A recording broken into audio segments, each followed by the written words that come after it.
Hello and welcome to the Computer Game Show. My name's David Turner and I'm joined, as always, by Matt Murray. By Matt Murray? What's the way to do it? With. It's by, innit? Always. I'm always joined by Matt Murray. Hello, I'm missing the Love Island live final tonight for this. Are you said you weren't going to watch it. No, I've watched every single day. Right, okay. And as you've already heard, Sean Bell is back. Hey, the fucking part-timer. All right.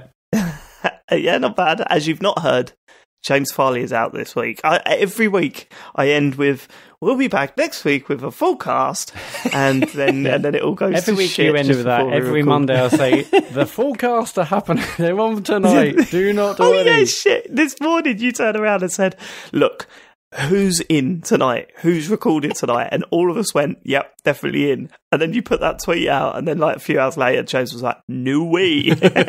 Yeah. Next week I'm going to say, none of us are here this week, but send your questions. We're just going to put out 2 hours of silence, like just scuffling, like.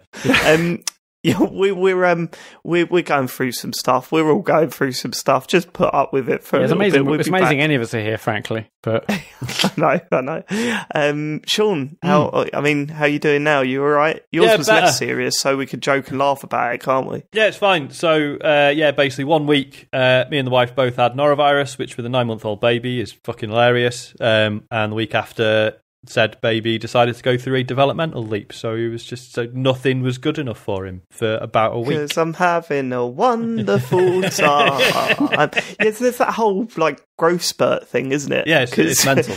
They basically act like they act like a prick for 2 weeks, and then they look about a year older. Yeah, it's like oh yeah, so he screamed for a week and now he can stand up.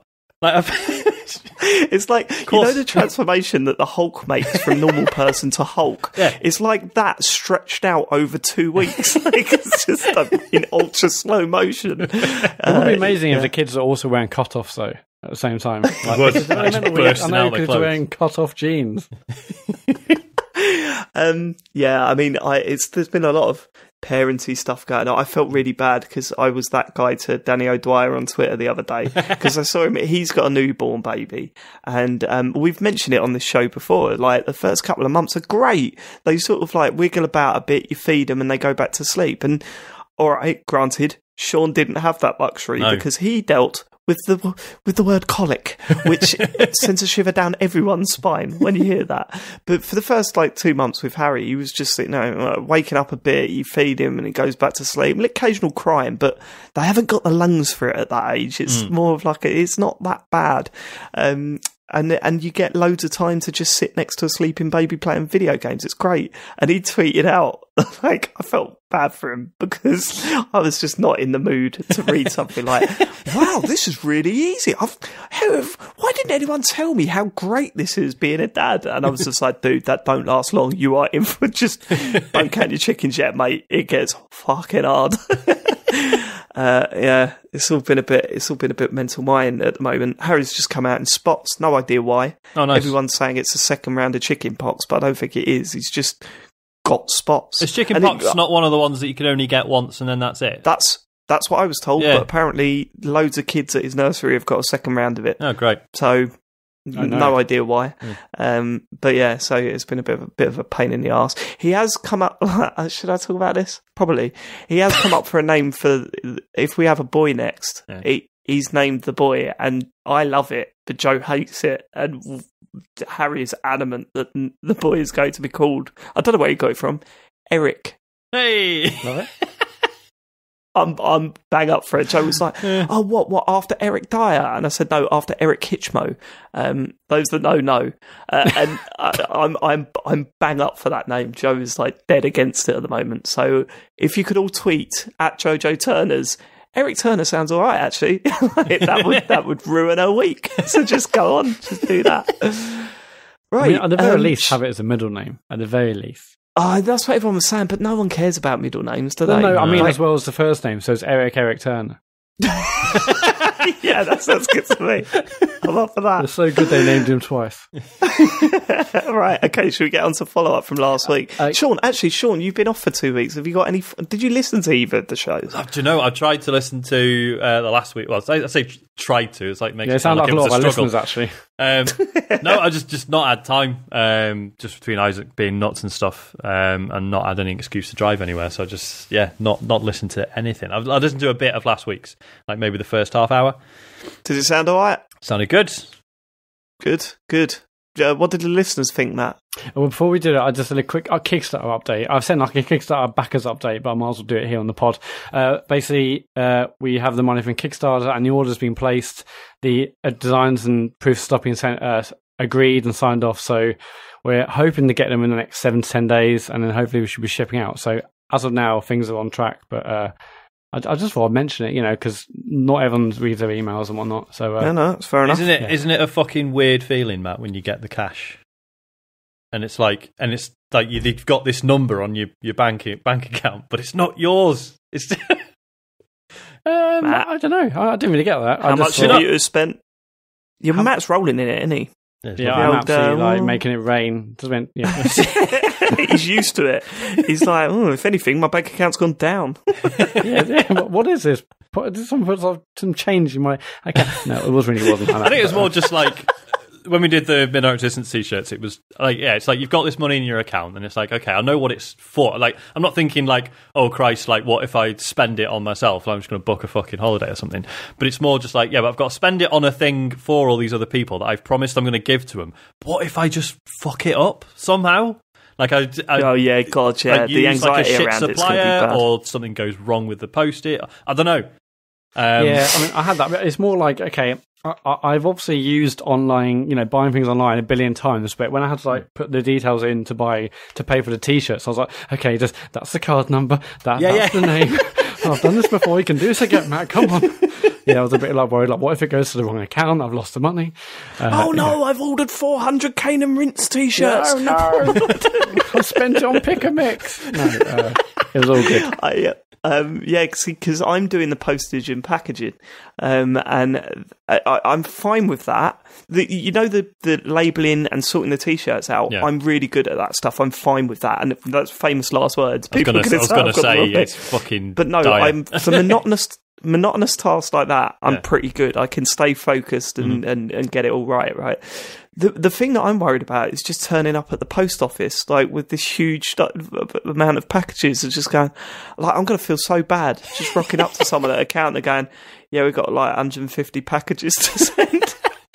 You'll find this is getting far too much into just tedious behind the curtain chat, but basically because you do all the labels via Royal Mail online, they basically don't have to do anything with them. They're just like, right, cheers. I think they have to scan them in, but they just do it when they get a chance. It's not like, it's not like you're turning up and being like, okay, I need labels for all of these. Then they would kill you. But what was okay? I'll talk to you about it later. I was really going to go to IKEA bags you have to carry into the post office to carry 150 packages. I don't know. I'll carry them on my shoulders, mate. My advice would be to just use the boxes that the t-shirts originally came in. Don't collapse them as soon as you got the shirts out. Right, okay, this is getting really dull now. Right, okay, this. No, I'm thinking more you should just rent a truck and just open the back doors of the truck and you'll just fly out. So, there you go. They're out back, mate. Scan them. Walk in, dump them into the post room. We've got to take a broom with me and just sort of push them towards the counter with a broom. It's a really high-powered fan. It's there you go. Scan them, mate. It's flicking the pen over your wrist. What about getting one of those t-shirt cannons and just firing them through the they've got a revolving door. It just spins around faster and faster with every fire. You know that little gap they've got beneath the glass to put your cards and stuff just flying through them. Walking around like Laser Quest. Yeah. Or not. Okay. Can we go Laser Quest soon? I missed that. I've never done that. You've never done Laser Quest? No, I've always wanted to. Never have. Oh god, it's awful. Even one nowadays. I don't know. I haven't done it nowadays. It was when I was a kid, and the marshal used to go, no running. Always have 2 hands on the gun was another rule. Yeah. Why? Bollocks. No, always have 2 hands on the gun. Why? Because 2 hands, please. It's just fucking hell. I think, isn't Laser Quest with a Z, the official one? That's gone, isn't it? I think it's all just. Well, no, because it wasn't Quasar. Was that? That's right. Sorry, yeah, it was Quasar and Laser Quest were the two kings. They were battling it out. The two kings of laser-based battle. And wasn't it? Was Laser Quest but one of them was always in LA Bowl, which was. Did you guys have LA Bowl? No, we had Hollywood Bowl. Oh shit! Okay. Yeah. There's all sorts of battles going on. We had Bogner Bowl. It was very different. It's really disappointing. Yeah, for listeners, LA, Hollywood, Bogner, BRT. Yeah, for listeners, you can tell this is a three-man show. Let's not do games. Fuck it. Yeah, we don't need to. Like, I've gone down a rabbit hole recently. If you search airsoft, you know what airsoft is? I do. Yeah. Yeah, so if you search airsoft cheaters on YouTube, there's some great videos. Because people take it really seriously in America. Yeah. And when someone's getting shot and they don't call that they've been hit, oh God, it kicks off big time. It kicks off big time. Yeah, love it. Oh, and you know this is a rule in airsoft. Sorry, we'll get onto games in a minute. This is a rule in airsoft. If you're too close to fire you know that the gun would really hurt them. Yeah. So if you're like really close, you can just say bang bang. Like most of them say, you say bang bang, and they say, okay, you got me, right? But it's really funny watching these like people dressed up like real army people, and they're like proper looking guns or whatever. They're walking around the corner and going, but bang bang bang. Okay, you got me. Okay, but cheers. Do you think they get creative with the noise, like someone giving it like pew pew pew pew? Yeah. They just get their handgun out, which is actually just their thumb pointed up and their index finger. Pew pew. Yeah, I'll go like. That was a grenade. I grenaded you. So this has just reminded me. I mentioned before I used to play Cyberpunk, the actual pen and paper role playing game, right? In the rule book, I know. In the rule book, there's a little guide to doing live action role playing. And it was like, some people use. Sorry, what's that mean? Live action role playing? So it's literally LARPing. LARPing. So there'll be like a building or just like whatever, and people are actually acting stuff out, and and it was like, so obviously you want to make a convincing costume, and like if you want to use replica weapons you can, but obviously make sure it's safe. You don't want anyone passers by getting confused. So what you might you don't want anyone dying. It's like, so what you can do instead of having replica weapons, if you just have like a piece of paper with the name of the weapon on it. Gun, laser sword. Like, and I was just even as a 14-year-old, I was like, no, that's too much. That is sad. With a weapon written on it, knife. Yeah, and just like brandishing at someone, like, oh, fucking gonna kill you. Right, reading the rule book, saying this is pathetic, and then Clive, your mate from like year 2, comes in like, I've got my gun on the back of a Frosties box. That's his bazooka. Don't touch that. It's a big one. I'll stab you with my post-it. I mean, I can't even imagine suggesting that sort of thing to my friends at school. They get beating the shit out. Right, okay, let's get on to feedback.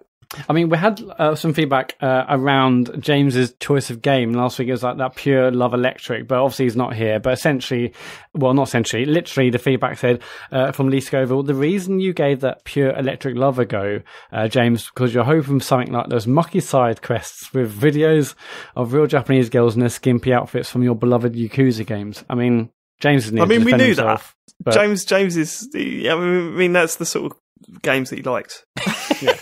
We all know that. That's normal for James. Did you hear about this game, Sean? This is the weird, creepy? It's not really a dating sim, is it? It's like it's not really clear what it is. This is the one on the Switch. No, it's not. Yeah, you got. If there's one thing you got to go back and listen to for last week's show, it's James reading out the description of it from the eShop, because it is. They've clearly just used Google Translate, and it's ridiculous. Like, it's funny. It's unbelievable actually how Nintendo allowed that on the store. Is it still up? Yeah. There's like 3 of them, isn't there? Like there's one I think DLC connected to it. Okay. It is. They seem to not give a shit about the store at the moment. It's like in the space bizarre. of a year, they've gone from no, we don't want N++ because it's not exclusive, even though it's very good, to this. Yeah, well, this is what I'm saying. And they're going, we don't want people to... Like, the sort of agreed only reason why they wouldn't let people talk through the Switch is because it's a family-friendly thing and they don't want horrific stuff being shot. Yep. And then they've got this on the eShop. And it's like, what? And you can talk through the Switch on Fortnite. So I just don't get... It's Nintendo, isn't it? I don't know why we're still surprised. Well, because they've never been... they've always been backwards about this stuff, but they've never been so inconsistent about it. Yeah, no. It seems... Hopefully they're just breaking through. There's like a rogue member of staff at Nintendo that's just pushing all this thing through. He's gone too far. Like, we wanted a good online system and voice chat, and they go straight to the Japanese dodgy games. They've gone totally quiet about Nintendo Online again, haven't they? No. Actually, last week or maybe the week before, now you can now pre-order the thing from Amazon. You can pre-order the online thing, whatever that means. When does it start? September 20th or something. But you can pre-order now, whatever that means. Make it very clear what games are affected. Like, will Fortnite be available to? Can you use that without Nintendo? David, it's Nintendo. Of course, they're going to be clear about what games are affected. Good point. Obviously, I wouldn't worry about that. I'm just having a quick look. How much is it on Amazon? I'm curious. 20. Oh, yeah, 19.99. There you go. I mean, I don't mind paying £20 a year, but also very good year. I mean, for Fortnite, I'm going to have to, but it's ridiculous. True. Anyway, also last week, we announced that James Farley will be breakdancing on stage EGX. Something else you might have missed there, Sean, but it's perfectly normal. James is going to be breakdancing. I think makes sense, you sort of went back a couple of times, Dave, so I just want to clarify. Is it if the room is filled, he breakdances? Yeah, if the room is filled, he breakdances. If the room's not filled, he breakdances. Good. He will be breakdancing at EGX. And I just thought we can't take that stuff to the post office in the box because we'll be using that as the cardboard on the floor for James's breakdancing. Yeah, we also need to get him a full Adidas tracksuit. That'd be fine. Sports Direct. Well, to be fair, he's probably already got one then because... Anyway, so Thomas Llama Fluff 42. He is fly for a white guy, that boy. I don't know if you know. This is from Thomas Llama Fluff 42. James re-breakdancing at EGX. How are the rehearsals coming along? Like a fucking strongly worded email. Yeah, I love it. I mean, because that's just normal. Regarding the breakdancing, James at EGX, how are the rehearsals coming along? It's a long drive to Birmingham, and I need to know it'll be worth it. I hope he's putting in the hours. Thank you. I mean, Thomas, obviously, James doesn't really want to show us behind the scenes of the rehearsals, but I assume maybe that's why he's not here tonight. Maybe he just wants to really dedicate a good few hours on a Monday night to breakdancing. Could you imagine that? Could you imagine if he wasn't on the show tonight because he is currently trying to do the worm? That would be total class. The dedication on the man.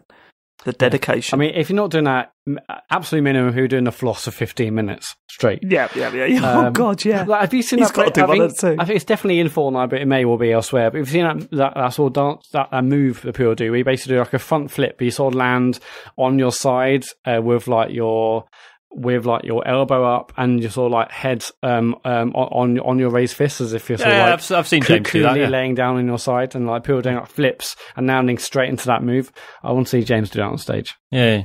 Well, we won't know what he's going to do, but we do know that there's going to be some form of breakdancing at EGX. Get your tickets now and demand it the moment he comes on stage. Basically, just keep shouting it all the way through. That reminds me, I need to get the smoke machine sorted. And of course, do bear in mind, after you've been to EGX, you will get an email from EGX, like a little survey asking how it went. So you need to make mention that this is the reason you turned up. Absolutely. Best EGX ever. Why? Well, the breakdancing the TCGS show. Yeah. What song is it going to be to? Is it going to be to that? It's Run DMC, isn't it? Surely. Yeah. No, it's going to be Candle in the Wind. You know that song? Candle in the Wind. Okay. you know that song? And a feet all right. Oh, yeah.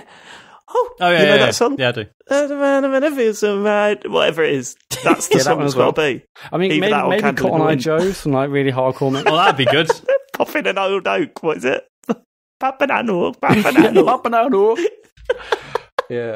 Okay. Cool. I know someone's got the vinyl of that, so we'll do that. That's true. Ryan Herman. This is regarding the fact that we have been asked by listeners to start repeating the names of games after we discuss them.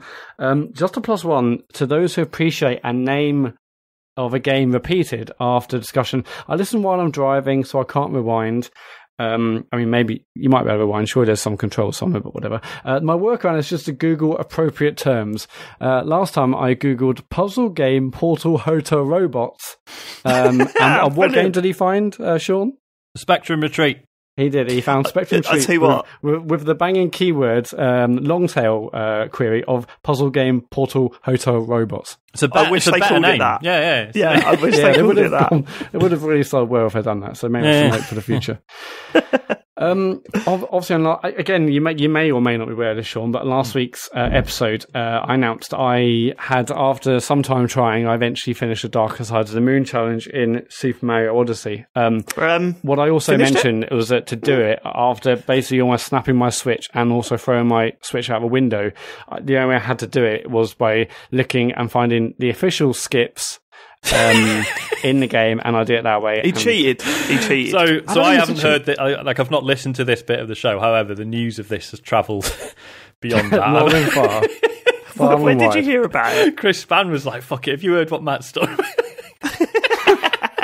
Oh man, even Chris is disappointed. Oh, well, that does affect me. But anyway, we'll start the lovely feedback with Athena Allen. Obviously, she's often quite jovial, happy-go-lucky sort of person. Big fan of the supportive. show. Yeah. Very supportive. Loves her work. Anyway, she starts. You shit, you scumbag. You should be kicked off the computer game show for this disgrace. You utter embarrassment. It'll be on your plate forever. So it starts with that. Tunnock's T-Snake, oh dear, what's he done now? We'll come back to him a bit later. He basically saw Athena Allen's tweet, hadn't heard the show at that point. Ben Syme at Scientologist, I did the same thing, Mario. I did everything at a game, but I couldn't get through the 500 Moon Challenge and ran out of interest, so I dig the frog glitch. I'm not sure what that is. I don't regret it. Dan Gargett is definitely on his play. Lee Scoville, I thought he was clever. He sent me a picture of a plate with Mario on it, but what he got wrong was that was actually his plate, not my plate. So again, not on my plate. No, you fucked that right up, mate. Yeah, you balls that right up. I mean, at least send a picture of my plate, but it was your plate. I mean, loads of people do it on their plates. I mean, if it's on your plate, that's fine. It's not on my plate. Chris out Dave Bamber, it's definitely still on Matt Murray's plate, disgustingly all over his plate. Tunnock's T-Snakes comes back. Listen to the episode. This is fine. So that's that. Barry Mitchell. Obviously, another cheater. Yeah. Barry Mitchell at Bavaria. Basically, Matt said, "Oh, maybe I'll go back to it." Narrator. Matt never returned to Mario Odyssey again. Then Dave did a poll. I presume it was you, Dave. This morning. Yeah. I put that out this morning. Here's someone. I was really interested actually because I thought, I wonder where people do stand on this. And I know that there's, going to be voting just to piss people off or whatever. Exactly, so it's hardly a fair vote. No, I agree. But I think you got way more votes than I thought you would. I mean, it was the score currently. I mean, there's 11 hours left on it, but I can't see us getting much more votes on it. Poll, Super Mario Odyssey. And the answers were, is on Matt's plate, 74%, is off Matt's plate, 26%. And I genuinely thought it was going to be higher for it's on your plate. But obviously there's quite a few fellow cheaters out there that want to, claim that it is off your plate. It's not off your plate. Yeah, I mean, it's not off your plate. At Not Day Badil on Twitter, technically off, but spiritually very, very much on the plate. Richard Burr, he shouldn't have got stick for summoning, but this is way worse. Tom Doughty, it's Play Central at Matt's house. Who's Matt's favourite Greek philosopher? It's Plato. John Catatonic Nally on Twitter, let a man play games in whichever way he wants. So I appreciate that, John. And then basically, Moses Pill slagging me off. He can do that, yeah. He can play games in whichever way he wants. We're not stopping him from doing that. What we're saying is that it's still on his plate because that was the problem. It wasn't that he said I had to cheat because I just wanted to see the ending. He said, right, so I've got that off my plate now. And I was like, no, you haven't. You haven't got that off your plate at all. That's not what's happened. I mean, mentally, it's off my plate. Here's an option. If you can't do something in a game, why don't you just give up? I was going to say, choosing not to play it is the galaxy brain here, isn't it? That's the fucking just don't do it. It's fine, just leave it. No, because that will be on my head forever, and I'll never be able to sleep. That's not how to get it done. So you had to get it off your head to get it off your plate. Off my head, on the plate, and now out of the house because I sold it the next day. Not EGX at CEX. How much did you get for it? 18 quid. Still impressed by that. Oh wow, okay. Is that cash or credit? That's actually cash. It was like 21 quid credit. Holy shit! Really, I thought you could have got more for it than that because it's selling for full price. Yeah, it's a Nintendo game, isn't it? They don't lose their value. Right. Anyway, that has got me wondering about what else I could trade in. But well, if you've got any Nintendo games, you're basically minting it at this point, Sean. So anything Nintendo is still worth big bucks. I mean, this week I've been so much calmer, so much happier. I don't have that under this roof anymore. It's done. Right, so it's not under your roof. It's not on your head. It's not under your roof. It's not on your plate. yeah. So it's not under the roof. It's not. It's on the plate, technically, but not spiritually. I'm not sure. So hang on. So it's not in my head. Right. It's off my shoulders. So that's clarified. So, but could it be off your shoulders, off your plate, but still in your roof, under your roof?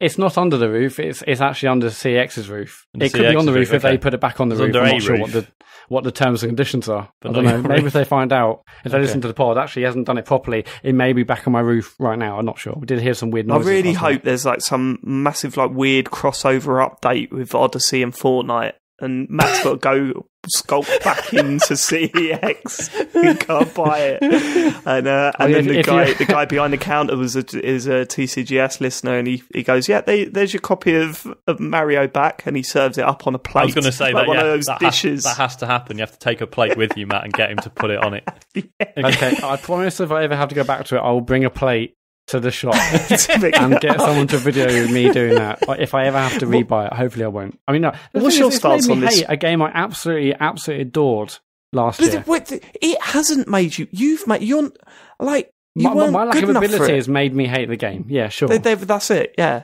fine. It's just too frustrating. I can't. Sean, what's your opinion on this whole conundrum? I think the plate gate, shoulder roof gate. As long as you're not like going around saying, "Yeah, I'm amazing. I finished this." I don't know. I'm sure you're not doing that, Sean. I can't really like. I don't know. I haven't got any strong feelings either way. Like, I fully support people, in general, just being like, "Look, I haven't seen the final credits of this game, but I am done with it. I am considering it done, as far as I'm concerned." Fine, because life's too short, and you shouldn't feel like you have to tick all the boxes just because they're there. But Matt, what you've done is sort of worse because rather than just having the willpower to be like, "Nah, fuck it, I'm just not going to do it," you've sort of done it in like a sort of weird and arbitrary way that doesn't. Was it satisfying doing it? Was it like, did you feel better for doing it even though you cheated? I just felt better for not having to attempt it, and I don't have to dedicate like mind space to it. But you never did. You could just choose not to care anymore. Because it will just be like, okay, well, that's on the list. I've still got. It'll be on the list, and it will be like, I can't. I just, I know what you mean, because like obviously games are specifically designed, even the nice Nintendo ones, to make you feel compelled to tick everything off, whether you're enjoying it or not. So like, there's an element of like, we are manipulated to feel this way. So I don't blame you, but also like, just next time this comes up, just consider just not doing it. That would drive me insane. If James is breakdancing, yeah. What do you mean? What about when James is breakdancing? What about if we set up a screen behind us on stage? Yeah. And Matt's not allowed to start talking on the show until he's completed the 500 Moon Challenge. Well, we've only got 2 hours, Dave, and we need about 2 months. Well, I mean, we are all staying together in a flat, so I think we should probably record Matt trying to do it. I'll be too angry for the whole weekend. It's not worth it. Come on, Matt. Just a couple of goes. Just a couple of attempts. Honestly, my Switch was actually creaking. That's how much I wanted to snap it. And I'll do it in front of you in about 5 seconds, and we can all clap. I mean, I'm not worried about. You're better than me. I know I have a lower ability. I don't know. I think you will be. I think you will be. I'm very much glad. It's all the things I mentioned previously. Let's move on. That's that. All the things I mentioned previously. Yeah, I mean, like shoulders, mind space, head, shoulders, knees and toes, etc. It's done. Anyway, Barry Mitchell was back. Matt pretending not to know the name of Beanie Babies, while behind him there's clearly a closet full of them. Matt and Fads are like two peas in a pod. Now, that is a good also, point. Dave, when you were streaming, what were you streaming this way? No Man's Sky. And No Man's I'm Sky, sure we'll talk about later. I watched it all and I really enjoyed the stream. Some people in that were like, because you were vaping, they're like, "Oh, that's like it sounds like you've been spending too much time with Matt." I thought that was really weird. Yeah, I thought that was really weird. Matt, and basically, they thought, "Oh, that's a fad." Matt probably vapes. I mean, I'm not a smoker, so I know I like a fad. But also, Beanie Babies for children, as far as I'm aware, unless something's changed, unless Drake's tweet about it, I don't know. But Beanie Babies for kids and vaping is for smokers. I mean, I like fads, sure, but I'm also not going to start doing that stuff. I don't know. I mean, like vaping has become its own thing, hasn't it? Like, obviously, it originally came about as a method for quitting smoking, and then people just enjoyed it in and of itself. So it's not unheard of. I guess I do love watermelon, clouds. Matt's point is that, well, I suppose, no, I think maybe because you can vape without nicotine, that kind of, destroys the whole, but no, for me, it was a way of quitting smoking, to be honest with you. So anyway, no, don't have Beanie Baby collection. I know they were massive when I was younger, and people were like, oh, these are the rare ones, etc., but, This was weird. We went to, I went away for the weekend near the coast, and we went into an arcade because I love crane machines and and Harry likes like arcade games and stuff.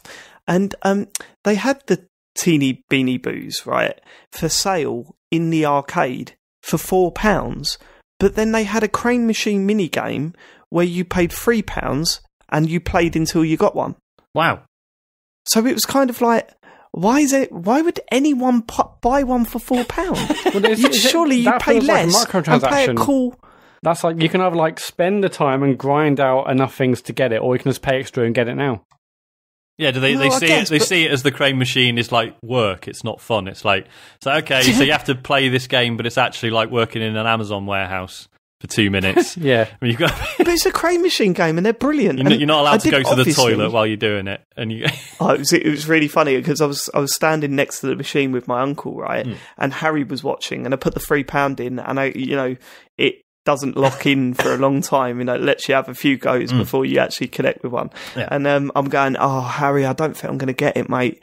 Oh, no, it's not working. No, I think we're going to have to go and all this. And he was getting all upset. And then I got one, because it was a guaranteed win, and it dropped down, and he looked at me like a hero.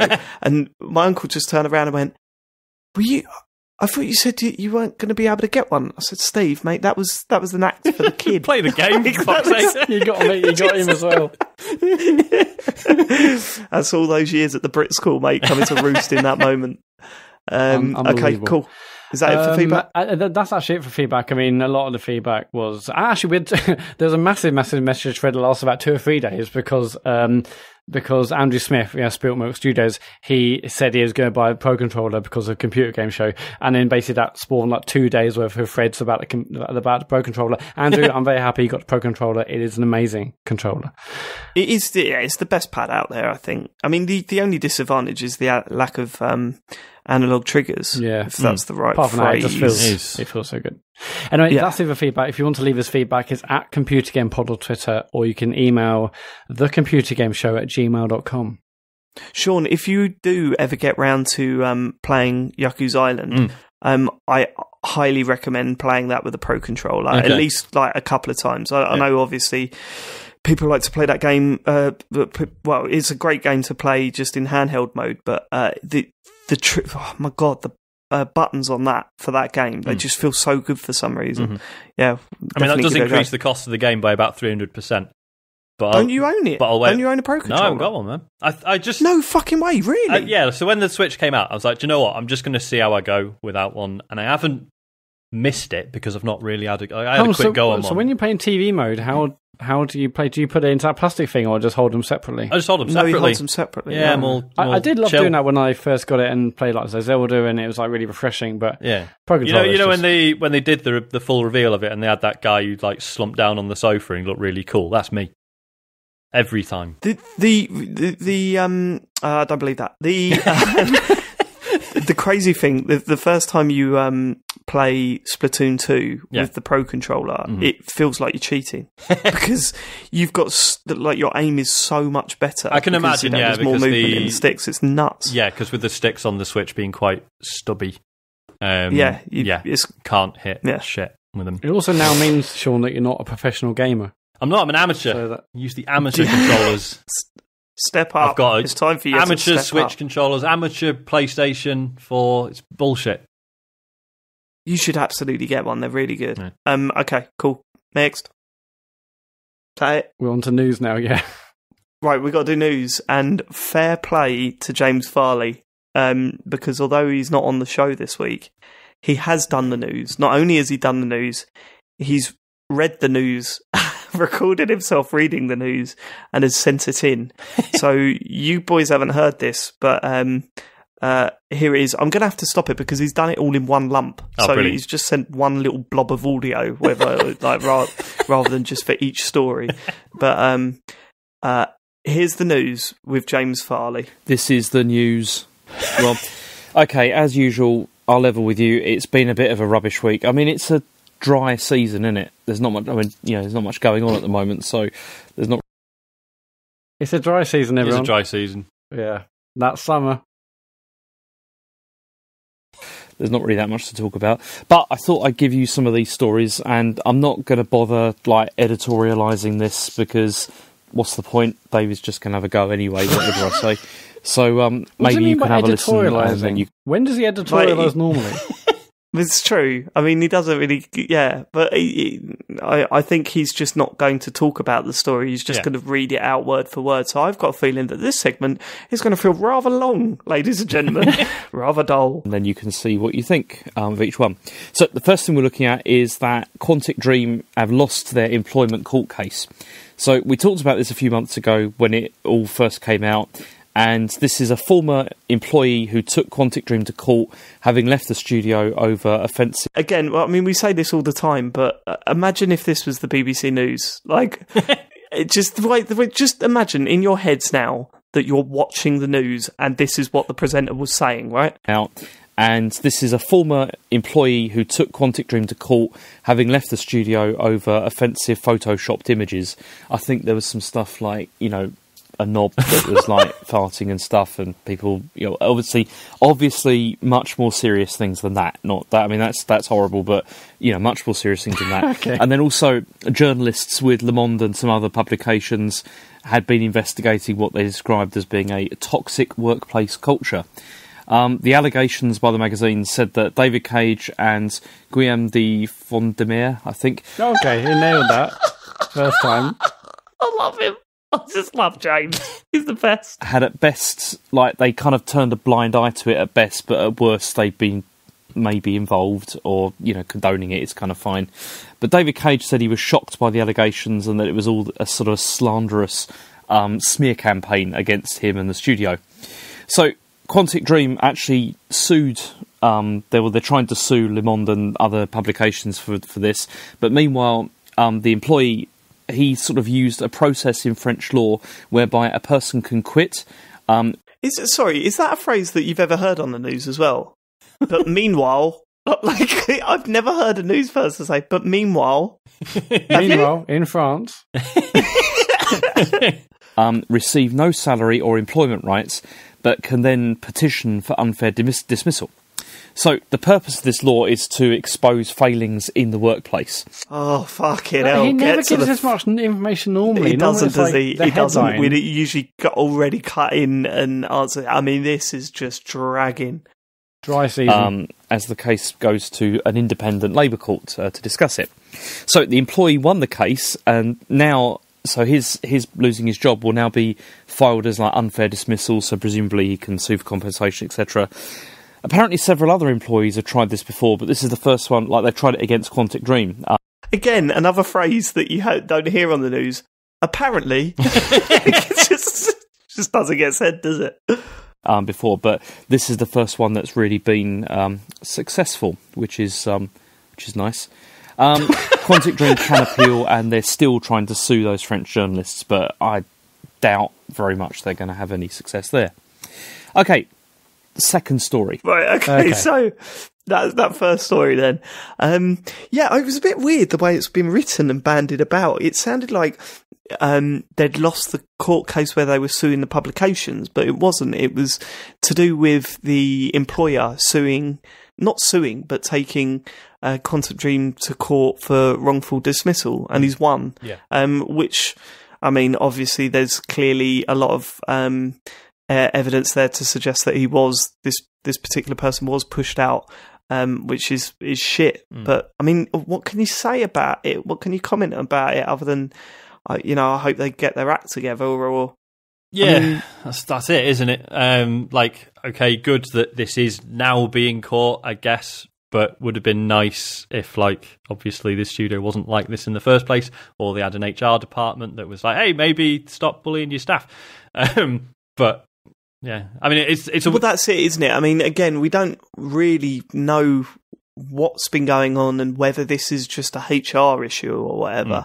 I think the ruling of the court sort of indicates that it's actually worse than that. Yeah.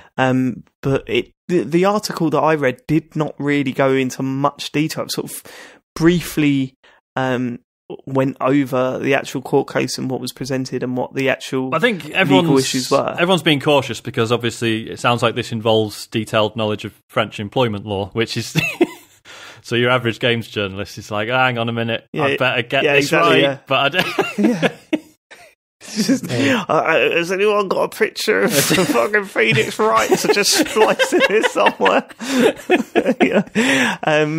No, it's an odd one, isn't it? I mean, there's not much we can comment on, but that's the news for this week. Right, okay, second story, shall we? Let's go for it. Nintendo unveils third Labo release, the vehicle kit. So this is Toy-Con number 3, and it's a vehicle kit, allows you to build controllers for a car, airplane and a submarine, and it's going to come out on the 14th of September. There's no UK pricing, although in the US it's going to be around $70, which probably means £50 to £60 in the UK. And there's also this time an element of multiplayer to this release, as it's possible to have like a co-pilot join. One person will drive, the other uses a controller to shoot a gun at targets, etc. I mean, to be honest, I said I wasn't going to editorialise this, but I'm going to say what I think about this because I said I wasn't going to do it, but I'm going to do it. Back. Absolute fake news. The trailer for this looked pretty good, I thought. It looked legit quite interesting, and it looked legit quite interesting. This is interesting. The news. In this case, I think it really does depend Edwards. on what kind of game that is, that we're going to get with this, because let's be honest, the original Labo stuff, the game size is not that great. It's not been fun. Okay. So that was that news. I was slightly gutted, actually, that this got released the week after I bought the first kit. But would you bought this over the variety kit though? Absolutely. Yeah, absolutely. It does look great. I think. I mean, I've seen obviously the standard. Fantastic. Yeah, I've seen the standard, Labo stuff, and it looks great. But I looked at this and thought this looks actually really, really cool. Like especially the pedals and the fact the vehicles change from like a buggy to a plane to a submarine or whatever it is. Yeah. Do you know one thing that confused me though? That I thought would have been nailed on for this. Like, why didn't they? Because did you get a Pilot Wings vibe from the trailer? Oh yeah, definitely. Yeah. I was thinking Labo Pilot Wings, like release it like that, like make it, because it looked like it's an island that you can go and explore. You can fly around. You can drive about. You can do all some sorts of weird, cool stuff. Like put that license on it, and not only are you going to get the people that like Labo involved, which isn't that many, but the people that really want to play a Pilot Wings game. That seems like a no-brainer to me. It's weird, but the basic concept from what I got from the trailer was that you build several different vehicle controls, from a submarine to a was it an airplane? I think because you had a controller, and a steering wheel and stuff with an accelerator pedal. It was stuff we'd seen before in the first reveal of Labo, so it's been on the cards, this stuff.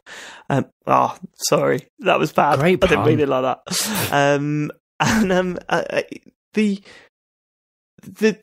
The interesting thing about it is that it looks like it's all one game this time, rather than when you buy the variety kit, it's all sectioned off into different games and stuff. The robot one was all one game as well, but this looks more interesting because you build these vehicle types and you put your Joy-Con in a special sort of cardboard holder, which you then slot in and out of the various different vehicle parts. So you could be driving along, you take the controller out, and then you turn it into a submarine by sliding it into the submarine controller. And I think that is just brilliant. Like, it's brilliant. I love what they're doing with this stuff. And, hopefully once, Christmas rolls around, I said that about this, the variety pack, but it's something that Harry's like really interested in trying out. So I'm sure we'll end up with it at some point. And this variety pack has been a complete success in this house. Like, he absolutely adores the Nintendo Labo stuff. So yeah, no, I mean, it come out of nowhere, it come out of the blue. The only weird thing was that it wasn't a Pilot Wings thing, because I just thought that would have been perfect. Yeah, these Labo things are like surprisingly IP free, if I can say it that way. Like, you would have thought they would have incorporated more. Yeah, they're their own thing, and I do find that strange, because they were pushing the fact that you could use Nintendo Labo with Mario Kart 8 quite a bit in children's TV, because they know that that's a marketing thing, right? And that was one of the things where Joe finally said, yeah, maybe we should get it for him, because, he's obsessed with Mario Kart, and the fact that she said to me, oh, have you got to buy a new Mario Kart to use the Labo with it? I said, no, it's just a free update. And then that's when she started considering that it might be a good thing to buy.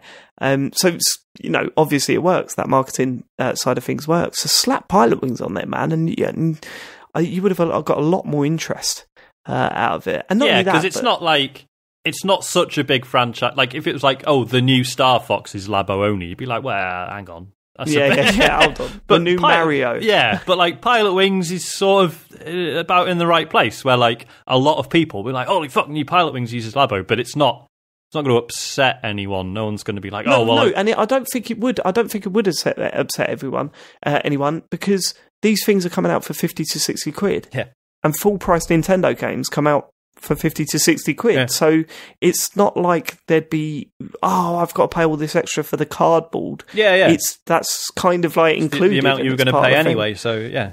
Yeah. So, but other than that, I think it's fantastic. I assume you've seen this, Matt.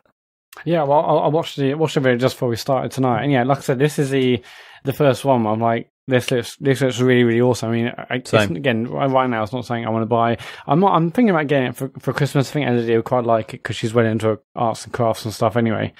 But yeah, this looks like great fun, and I love the ability to move your Joy-Con into the various sections to change which vehicle you're in. I thought that looked really, really cool. Yeah, it looked great. It reminded me of like when I first tried Google Cardboard. Their sort of slapdash VR attempts that they did. And it's like, when you first try it, you're like, okay, obviously this isn't amazing, but for a bit of cardboard and 2 plastic lenses, it is basically recreating the functionality of something that should cost £500. Oh yeah, I was so impressed with Google Cardboard when I first tried it. I was like, this is a great approximation of what VR can do. Often it's 360 video, but even that, I was like, this is it's like a £2 bit of cardboard on your phone. It's amazing. Exactly. So looking at this and being like, the amount that people proper racing nuts spend on a steering wheel and pedal set, and it's like, if this is like all right, that's hilarious. Because so as you say, the game will be 50-60 quid, but obviously the cardboard is it's cardboard and some plastic bands or whatever. That's funny. It's got force feedback. Pure force feedback. Yeah, I want someone to basically hack this so it works with like Project Racing. Or Project Cars. Project Cars, a proper simulator. You go to the expos and everyone's just got like these cardboard steering wheels. Yeah. At the expos where you have like the full, you sit in like a huge car and it's all got pneumatics and like a roll cage, and it's like, whoa, you're at the car's actually moving. It's that. But when you get closer, it's all just cardboard. Yeah, the whole thing's cardboard. Yeah. Don't lean on it. It's not meant for that. Right. Okay. Should we continue? Yeah. This is my final news story.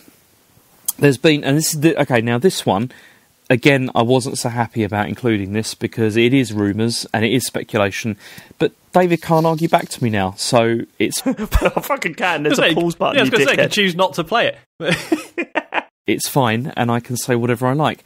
So, there's been a few more details about Microsoft's Xbox... It's his little rebel side coming out. It's fine, and I can say what I want. Xbox Scarlet streaming service.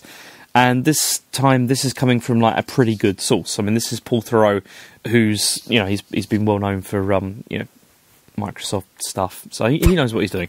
So well known for it, he can't even remember what he's well known for. You know, he's well known for his Microsoft stuff that he does. Yeah.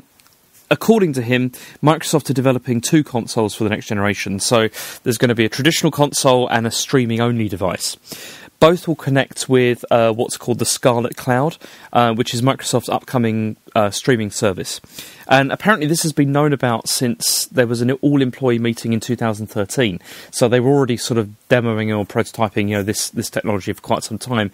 And although the streaming box will be lower powered, the reason for it to be a bit more powerful than stuff like a Roku box or an Apple TV or whatever is that to compensate for in-controller input, image processing and collision detection, all that kind of stuff, it's going to be cheaper than the traditional console, but not like 50 quid or, you know, like really, really like Amazon's Fire Stick cheap.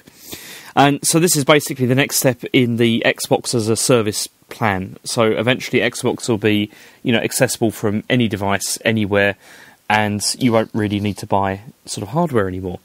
And yeah, the cloud console is apparently further along than the traditional console, so they really seem to be putting everything into this. Personally, I feel this is going to be like a bridge console. Not going to end as editorialise, but here we go again. Look, breaking his own rule. Why say it at the beginning? Why say I'm not going to editorialise? It was just that one story. He wasn't going to editorialise. Yeah, exactly. Bridge console. It's this next generation will be a bridge, rather. You know, it's like maybe there's going to be both of them. Maybe the generation after that we're going to see full-on streaming. But I still can't see how they're going to solve all the latency and lag issues that there are, especially in places like, I mean, the UK, the internet's not terrible, but in other countries, you know, like in the US, I know their infrastructure is really not that great. So, yeah, I don't know how it's going. So that's the news anyway. And, yeah, thanks, I guess.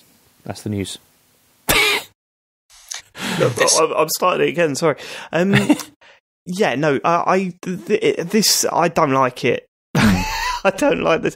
Also, he contradicts himself a little bit. I don't know, like, if this was all direct quoted from that guy, but saying, you know, it's going to be a little bit more expensive than your standard streaming sort of boxes like Roku and stuff, because it's got some technology in there to, you know, deal with some of the latency issues. Yeah.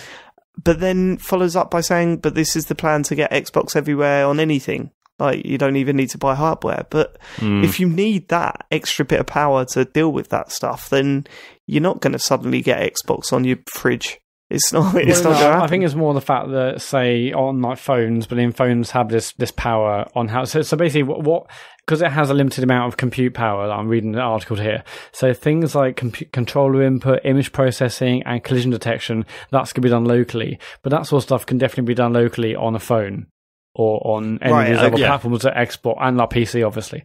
The Xbox may, you know, want Game Pass and Xbox Live, etc. So I can see that. Yeah, it's interesting. I mean, obviously, they showed off the Xbox One, and I mean, although everyone kicked off at the time, many of the things that they showed off did seem a bit sort of before their time, definitely before people were willing to, say, let go of... always online was the always main online, one, wasn't it? That sort of stuff. Even now, honestly, most of our games are always online, but people aren't really bothered because it's just the way it is. But I think as someone that used OnLive a fair amount, you know, for a few hours or whatever, in those few hours, and then it was a long time ago, yeah, granted, and technology's moved forward, but as I said, the first little glitch that happened in that streaming service was enough for me to go, I don't want to play games like this. Yeah. You know, like to instantly... Maybe that's unfair because what it's doing is pretty impressive, but the first time I had that sort of screen tearing thing, you know, it looked like... Do you remember when digital first came out and everyone had those shit digital aerials that would just make everything go blocky for a second? Yeah. It was like that. And I was kind of like, I don't want to play games like this.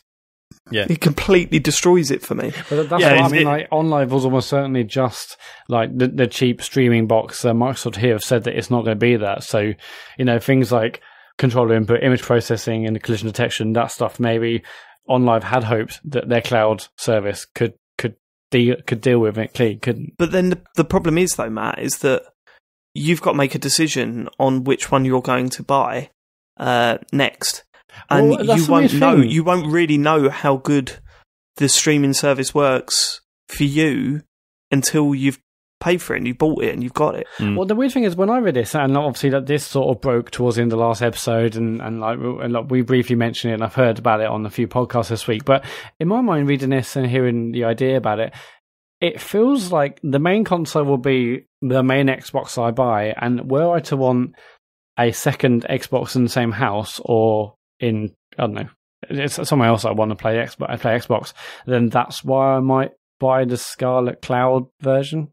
I don't know. I mean, yeah, possibly. I've got like 200 meg internet, so I've got good internet, but I still wouldn't want, I still wouldn't want to rely on that because Virgin has like good days and bad days, and all sorts of stuff can happen. So I wouldn't want to rely my gaming solely on my internet, frankly. So I would typically always just go for the standard next generation Xbox, but. I like that idea. Downstairs a lot, because I've got 4K TV downstairs. I go in the office and play upstairs if I need to, and so maybe the other one would be for up here. But I don't know. I mean, it's a cool idea, and it'd be amazing if they can pull it off. But it feels a bit like PSVR in the sense that it's a technology that's been sort of slowly on the rise for a couple of years. And someone's just got to take a punt at really getting it into people's living rooms and just see how it goes. Sony took a punt at it and gamers didn't take to it, did they? It's different though. Should Microsoft taking this punt? Microsoft have a history with, with compute and with, computing and cloud stuff, with Windows and on all the other services that they deliver across the multitude of platforms and devices and everything they've done for the history of Windows. So they've got it's different than Sony just saying let's try some VR stuff. Microsoft have a history of I'm talking about I'm not talking about the VR stuff. I'm talking about literally streaming service. Like Sony have a streaming service. Well, like that's true. Yeah, Sony bought Geico with it. Yeah. Who knows what they've done with it? Whereas Microsoft have a history of, they need these data servers. They've probably got those around the world for all their, for Outlook Mail and Hotmail and all the other things they've done. So I think they've got they've got much better standing than Sony had. They have, but it doesn't rely on their technology. It relies on consumers' technology. It relies on people's bandwidth. It relies on people's internet connection, and that's a whole different ballgame. And that's what I'm saying is that. This isn't.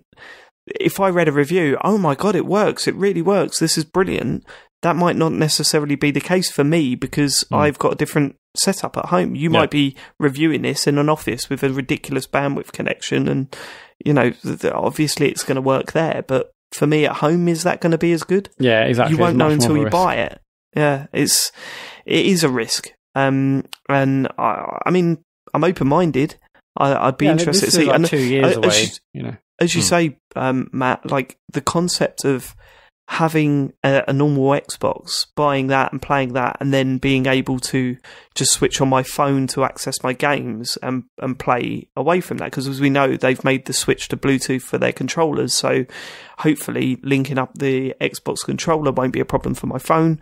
That sounds cool. I like the sound of that. I just don't like the sound of it being my main gaming experience. And right now, I think Microsoft needs to focus on appealing for that sort of main gaming experience. Otherwise, Sony are just going to run away with it again. But yeah, this is 2 years away. I mean, and although from the article it says that they've been sort of working on it since like 2013. So. But I don't know, I mean, we're a couple of years away from this. Who knows where we'll be in 2 years' time? It's certainly interesting, and it's exciting that someone's doing something along those lines. I mean, obviously, they tried to push the envelope with the Xbox One. That sort of backfired, but they've been trying to make good on a lot of the promises and deliver what they feel like users want to try and catch up to Sony. I've actually got more confidence that Microsoft could pull this sort of thing off than Sony could, but who knows? In 2 years' time... Who knows? It could be all different. Do you know the most interesting thing about this, if they do go down this path, is going to be the price difference? Yeah, like between the two boxes. Yeah, what the price difference is going to be? That's going to be fascinating. I mean, reading this and like between lines, I would imagine this would be like $150. So it's definitely more like a Fire Stick and more than like a Roku and stuff. $150 and like $450 for the main one. But I mean, that's enough to make me weigh it up. Yeah, absolutely. So, yeah. That could work. Yeah, it's interesting, but yeah, we're still some way. But I mean, it's hardly news. We knew they said themselves they're going to work on a streaming platform. We know they're trying to get Xbox on, PC with Game Pass and Xbox Live and stuff. So it's not exactly new news, but it's exciting to see where this thing goes and where we'll be in 2 years' time. Cool. Right, should we get on to what we've been playing this week? Yeah. Oh yeah. Let's start with Sean. It's been 2 weeks, mate. It's been a couple of weeks. Yes, it has. Yes, it has. Some of these will be short, some of them will be very long. Banner Saga, finished the first one, started the second. Fucking great. Really excited because all the reviews are out for Banner Saga 3, and apparently it's fucking amazing. Yeah, the reviews I've heard. I've seen some scores, but I haven't read any reviews because I didn't want any spoilers for the second one. Yeah. But yeah, properly enjoying it. Like, how far into 2 are you, Matt? I'm still only about an hour in. I did like the first 2 or 3 major battles, and then I got stopped for something else. But I think they're further ahead than me. Yeah, I mean, I won't spoil anything, but yeah, there is a change of character that is very interesting because like the first one, so you swap basically between like these sort of 2 main parties, but they're all basically likable. Second one does something really interesting with that that I'm really enjoying. There's like a proper fucking set piece in it that is very exciting, but also because it's Banner Saga, really miserable and upsetting. That's Banner Saga. But are there any? So I played about an hour, and I think I should mention it on the pod a couple of weeks ago, saying I'm about an hour in. My initial disappointment was the fact that there weren't really any sort of quality of life changes. It's basically the same game, isn't it? I mean, I guess I'm not so surprised they probably developed it at the same time and chopped it up, but in my mind of it's the second one or it's another chapter, maybe they learned some things or made some changes, but it literally feels exactly the same in that regard. But I've not really seen, like, it seems like it's little things, like it seems to be easier to level your units up, like I found in the first one. Like even towards the end of the game, I never had any renown to put into I found leveling people up. Whereas this seems a bit more like the requirements for leveling people up seem a lot lower, which is nice. In the first one, I mean, obviously you can. So there's like 5 or 6 different attributes to your character. There's like how much you can, basically like the damage you can do, how much sort of you can do to damage other people's armor, and there's other things here and there. And obviously, if you max that out, that's when you can apply skills and max those skills out. How many of them did you do? Because I did a couple here and there, and I got them for like 1 out of 3, but I never maxed out those bonus skills. And I got clear what the benefits really were. I got a few of the bonus skills, but yeah, none of them are like life changing. Which, considering how hard they are to unlock, you'd expect them to be like really noticeably different. I got a couple where it's like percentage chance to do a critical hit, and that definitely saved my arse a few times. I've had some dodge ones. I'm like, thank God that happened, because I was dodging loads in certain fights, and I really desperately needed it. But yeah, like, I mean, sort of getting towards the end of the first one, it starts to get really fascinating, like, because I was saying how it's really hard to level people up because they take a lot of resources to do so. I did sort of wonder if that's on purpose, because it's so easy to get people killed, like permanently, by making bad choices and stuff. And it does seem to be like this intentional thing that it's like, you can invest heavily in like your favorite character, and then they can just die. I had that. One character, I'm not sure who it was, and I'm not going to say it because, although actually I've just remembered the person's name, it's a bit of a spoiler. But yeah, I spent ages actually saving some renown and thinking, okay, I'll just do a mad upgrade on this person now, and then that person passed away. I was like, and like straight after I'd upgraded. Well, yeah, because we were talking with, there was a guy, I forget his name, but we talked about like a certain story event, and you were sad that a certain character had died. Yeah. And it was a character that I literally didn't even remember because he died like 2 minutes after he appeared in the game. He had joined your party, but he wasn't really a major thing, but he's like quite a big character in mine, because I leveled him up and saved him. And which is fascinating in and of itself, but then I looked it up and I found out there's like about 5 different points in the story where he can die, and you lost him at like the last one. Yeah, I know. It's so close to the end.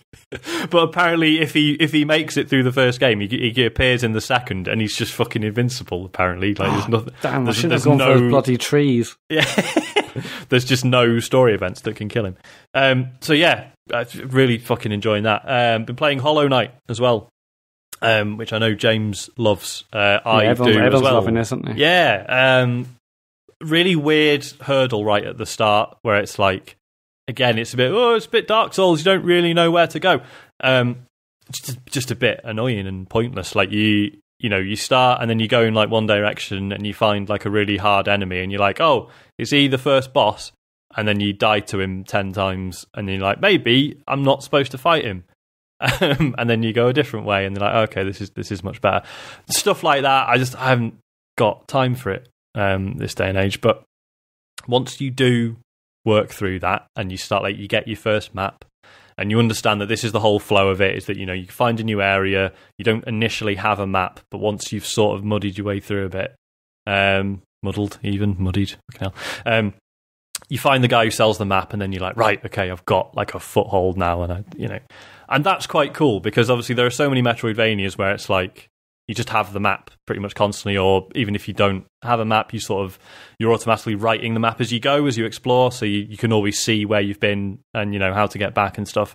Whereas this has this sort of nice to and fro between like pushing into like a new weird area and not knowing it very well, and then once you've got the measure of it, you usually end up finding the map guy, and then you've got the map, and then and that's cool. Really like that. The art style's beautiful, but it's very like every area is basically one colour.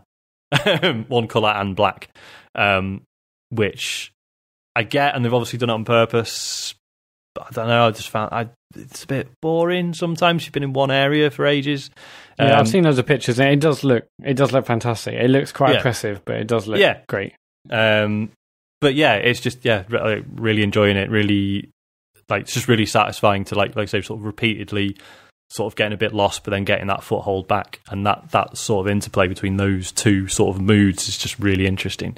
So yeah, really enjoying that. I started playing it thinking it was going to be like a 15-hour job, but apparently people are spending like 50-60 hours on it. Yeah, it sounds like a big one. Which is terrifying. But hey ho. I've started playing Bomber Crew, also on the Switch. I've not put a massive amount of time into it yet, so I'll probably talk about this again next week. But so when I first saw trailers for this, I thought it was like an Overcooked type deal because it had all characters. No, because I played a bit of this at Res, didn't I? And I instantly thought, this isn't for me.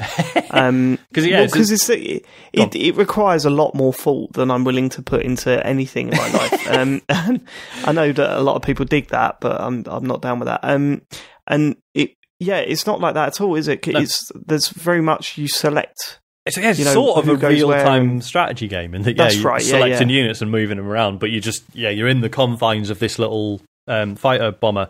So you have 3 different gun emplacements and the little bombing bit and a pilot and an engineer. So you just stuff happens. You go on missions. There'll be like a bombing target, but then fighters might come after you, and it's like, right, Gunner, you get on the rear, and then you have this sort of targeting mode. You hit the left trigger, and it's like that's how you sort of spot navigation points, or you target enemies, and then your guys in your ship just sort of react accordingly. Yeah. So there's a really good mix of having to get hands on, but also just being right, now shoot those planes, and you guys just sort of get on with it.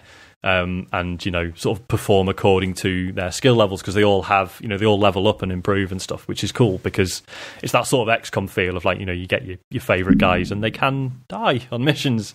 Oh, really? I think so, or they just get injured. I'm not sure.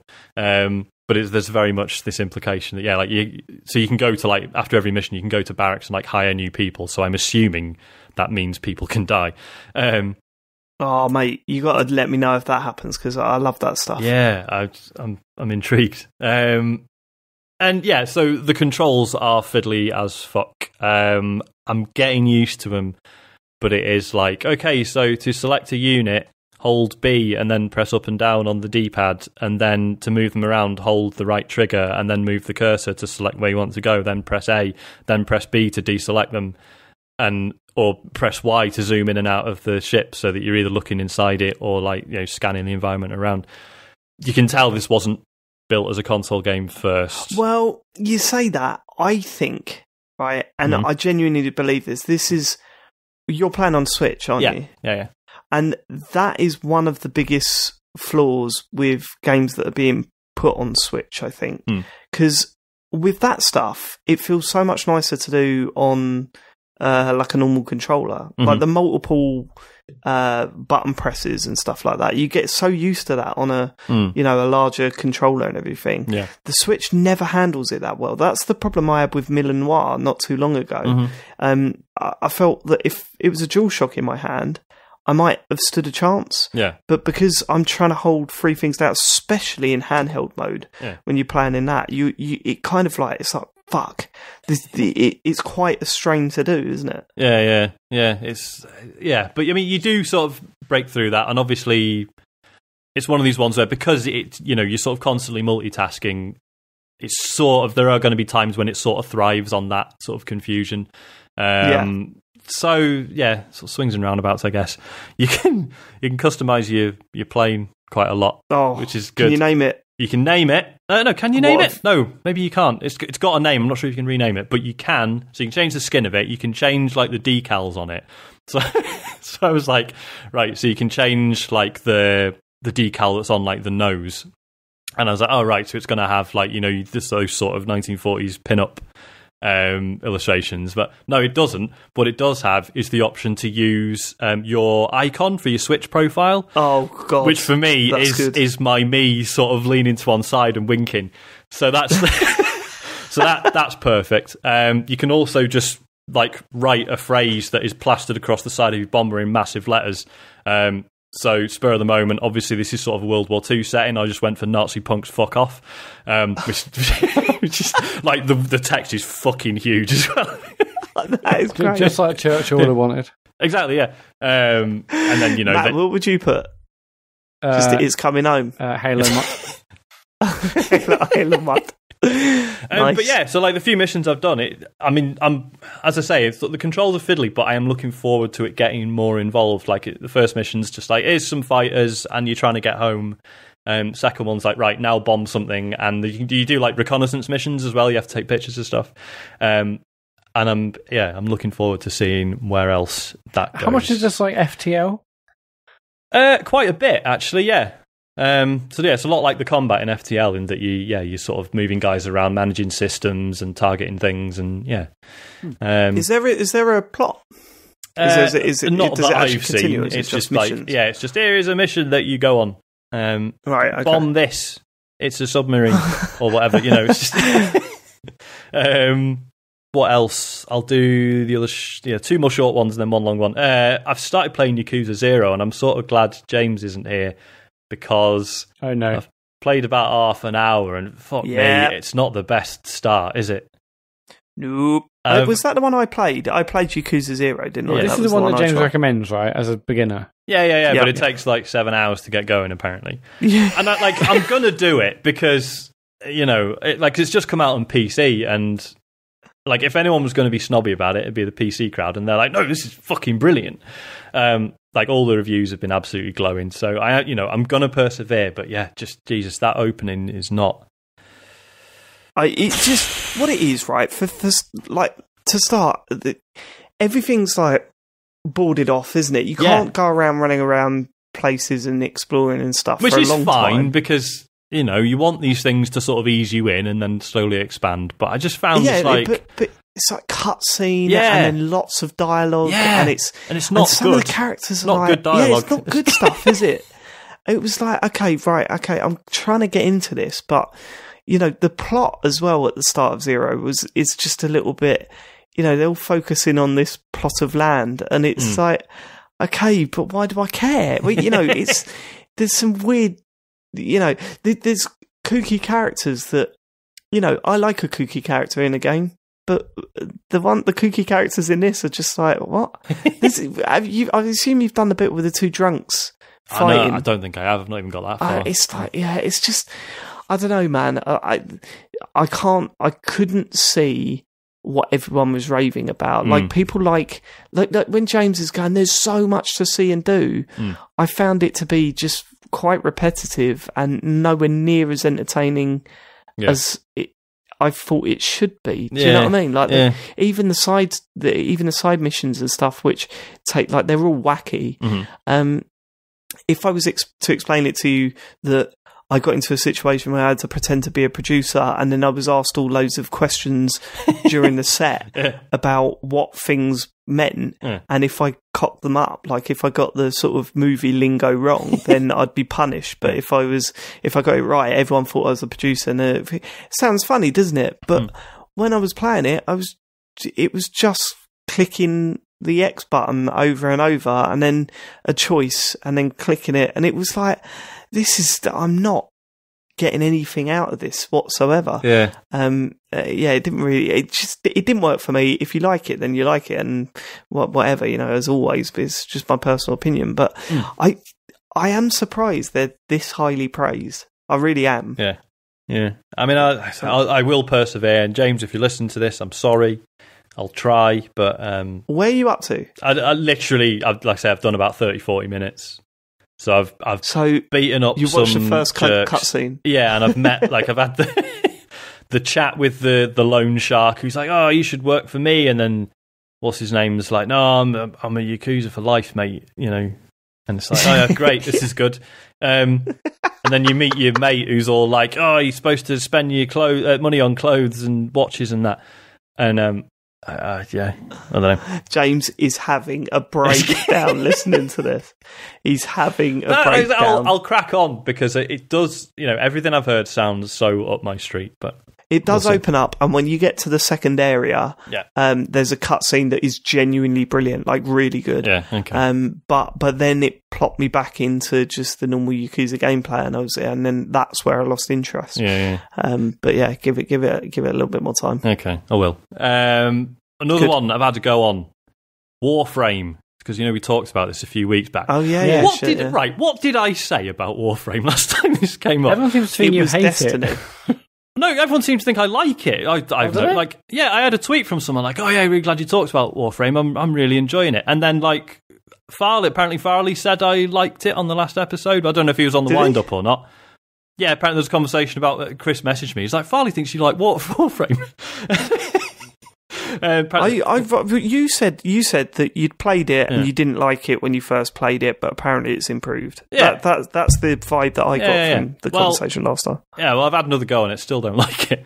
Right, okay. So just to clarify, you love Warframe. I love Warframe. I've completely turned around on it. No, I just, man, like if all you want from a game is like an endless list of boxes to tick, I'm sure it's great.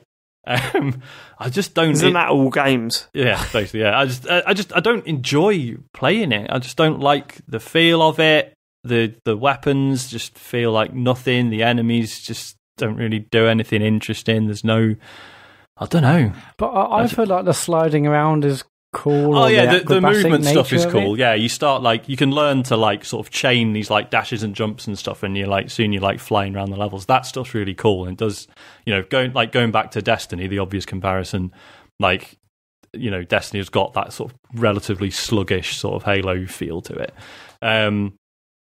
But I don't know. I just can't get invested in it. I just don't enjoy playing it.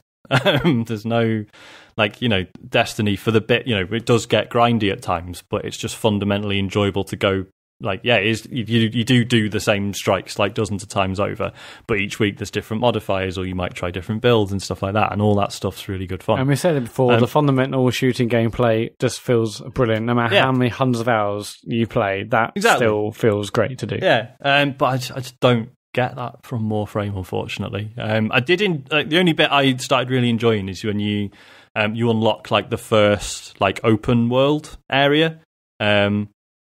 That was pretty good fun because that was just jetting around doing missions and stuff. But I don't know. Yeah, other than that, I don't know. It's what were you playing on? What's that? What were you playing on? PS4. Right. Okay. Cool. And it's you do a boss, and it's you got a boss. Which, by the way, most of the bosses I've fought, I literally just ran up to him and shot him repeatedly. In fact, I did a tweet where I was like, oh, there's some really good bosses in this Warframe, and it was a video of me defeating 2 bosses by just running up and shooting them. A few people, I'm gonna have to watch that. A few people thought I was being sincere, and a few people were like, really? yeah, a few people were like, yeah, it's good, innit? And I'm like, sorry if you're listening and you were one of those people. And it's you unlocked a piece of a Warframe. but you need like 2 other pieces and then a load of resources you've never heard of, and then you have to wait 48 hours for it to be. I'm just like, Sean, I'm not doing it. I mean, Sean, this sounds a lot like Destiny. Wait. Sean, go on. I know what game you're going to talk about next, so don't lean into that criticism too much, yeah? Don't lean into it too much, mate. Go on, Matt, sorry. I was just to say, I mean, like that, about suddenly some other like resources and things you need and currency. It's not a million miles away from what Destiny does. I suppose maybe just with Destiny, I find it easier because I've been sort of embedded in it for a long time. Like I know people. Well, that's it, isn't it? That's what it sounds like. It sounds like the people, once they get into Warframe, that's when it gets good. Yeah, and like I understand that there are people who are just like, do you know what? I only want one game that I can just get really, really into, and like, yeah, fair play, because this seems to be fucking endless. If that's what you want, then that is totally it. But I just found like I'd spend a full evening on it and just be like, what have I done? What have I achieved? Absolutely nothing. I just did some samey missions and ticked some boxes, and hey, I don't know.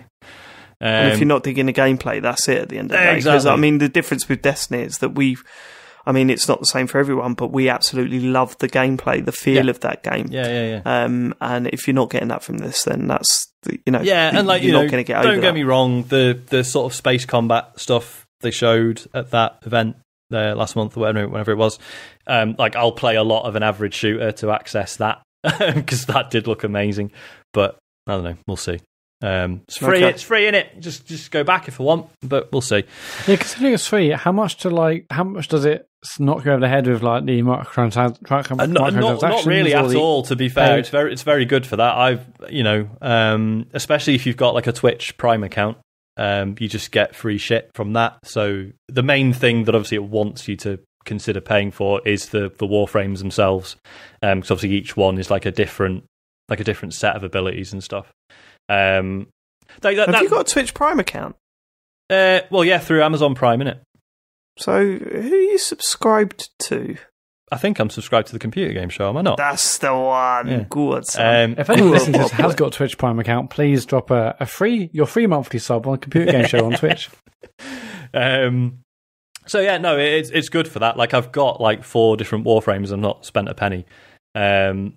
But that's just reminding me, like, I always see people who really like Warframe being like, Destiny's only got 3 classes, and Warframe's got like 40-odd or something.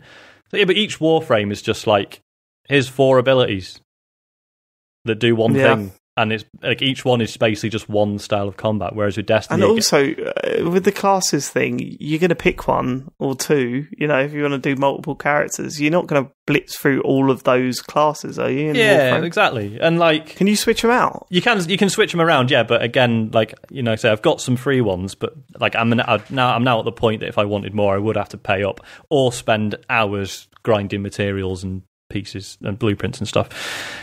So, yeah, plus, like I say, with Destiny, I feel like, so I've only got 1 character, but within that, you've got 3 subclasses. Within each of those, you've got this sort of slightly different ability sets.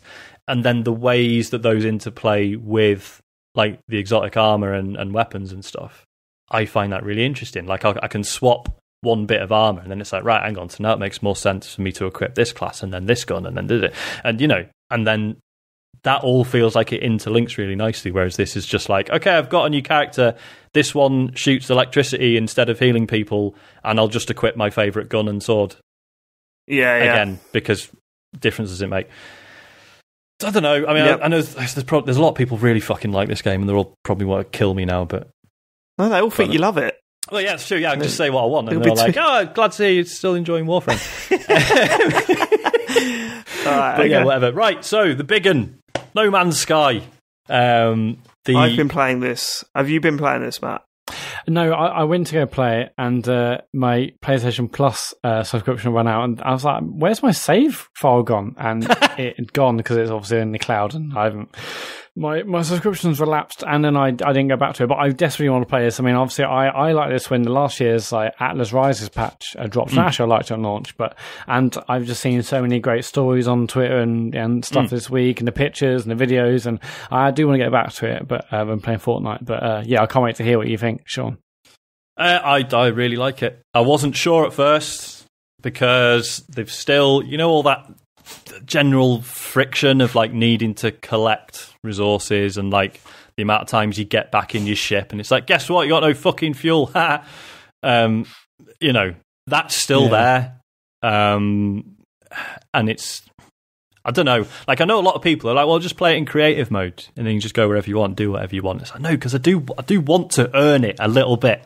I don't want to just be like, well, I'm just flying around and there's just no point to doing anything other than looking at plants and taking screenshots. But it sounds like I need to do that. It sounds like I need to go into creative mode. Some people absolutely love it. I mean, I really want to play in actually permadeath mode because that might give it even more sort of like stress. Like, you know, I need to get this. Yeah, but the first time, we'll get to you, Sean. The first time. So I played it for like the first hour and I decided to start a new save. And I remember enjoying No Man's Sky. My favourite things about No Man's Sky was just travelling around and like looking around. Just there you go. Looking around at play in creative mode then.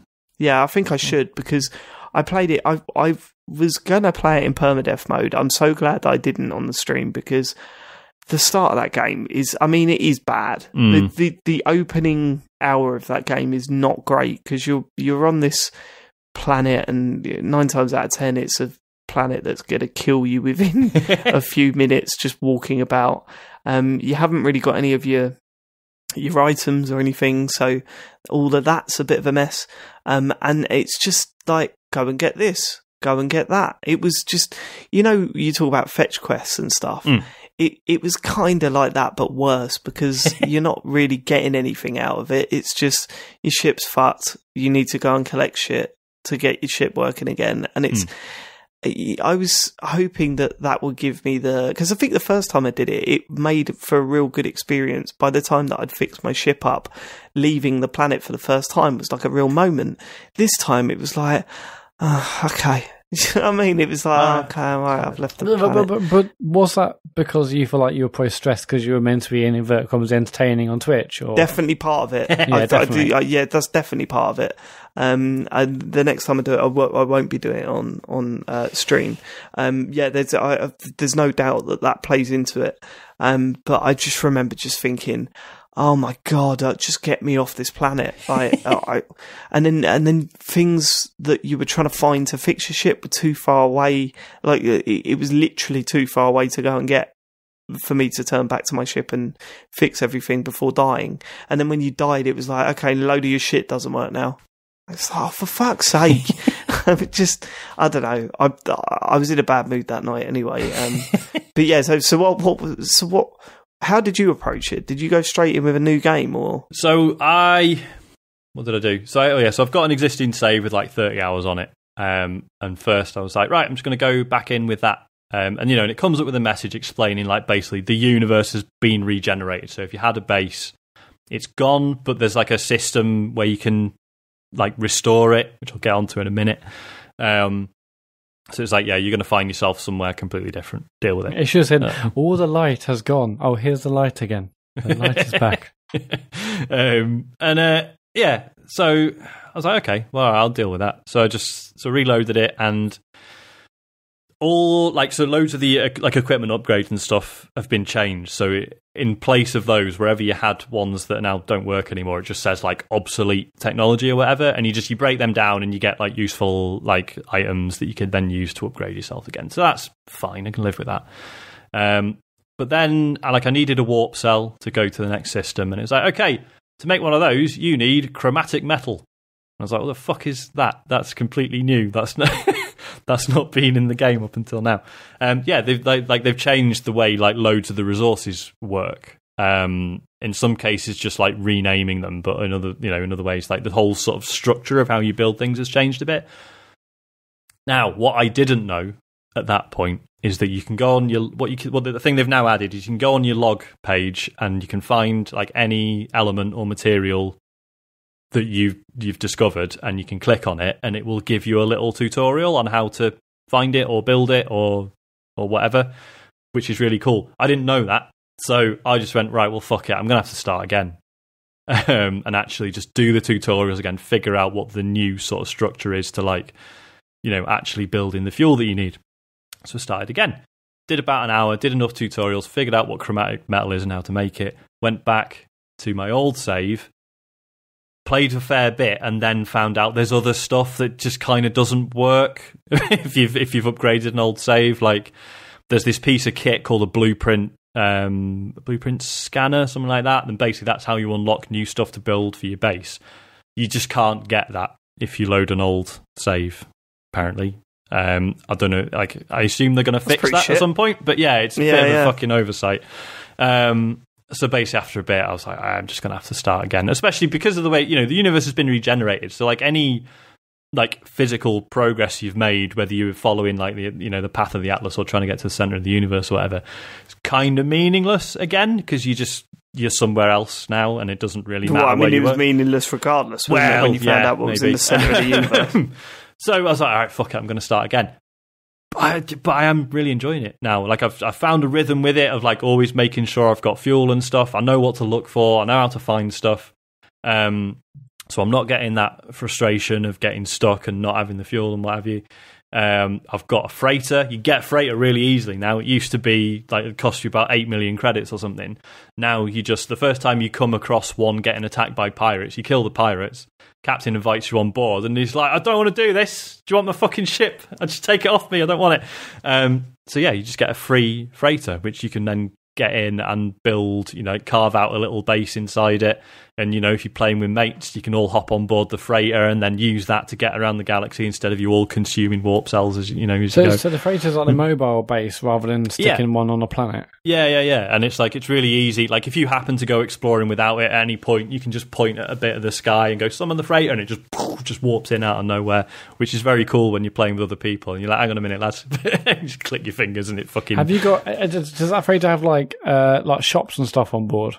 It doesn't, no. You can you can put in, all the like little specialists you get with their terminals and stuff. You can put them in there, but I don't think you can get shops, no. But you can't can you buy and sell materials on there? I don't think so, no. Okay. You can start your all your farming and stuff, so you can put in all your hydroponics labs and like get a big sort of network of there's plants that are like specific to frost planets or hot planets or poison ones, whatever. So eventually you can just get like a whole suite of those just like producing elements for you. Sorry, that was the other thing with my old save is there's supposedly this quest where it's like, so if you want to get your old base back, there's like a little quest line you can follow to just find a suitable area, and then it just bang, like there's your old base as it was before. Didn't seem to work for me. Like, I was selecting it, and it was like, okay, go to a planet and then scan, and it will tell you where like a suitable place to put in your base, and it just wasn't working. I think they've now patched that. I'm sure there's like a patch that went out today or yesterday where apparently they've added like proper like information about what you're supposed to do.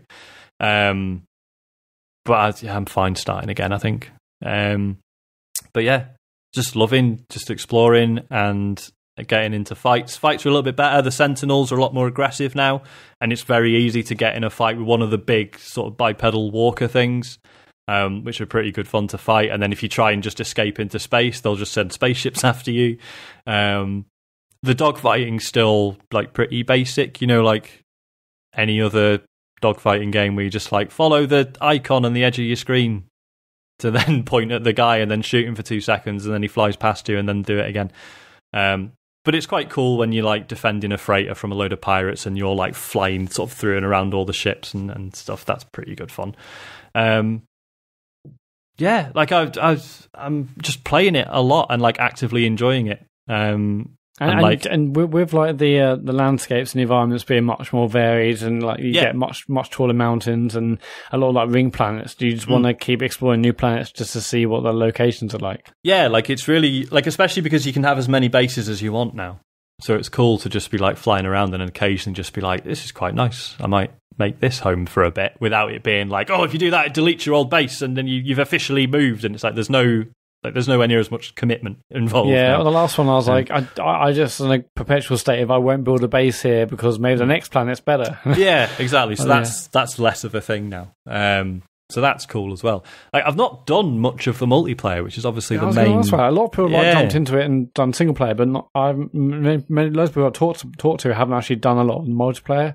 I think it's a weird one because if you and I like quite enjoyed it anyway. Like, I think if you've already found enjoyment in it as this sort of quite lonely exploration game, part of you is like, well, why would I want my mates to charge in and fuck shit up? And I was quite enjoying this on my own. Enjoy Just the sort of experience of like finding a new location and exploring it and scavenging for things. But I would also love to see how it changes in multiplayer. But also, how do you think how now as a third person view?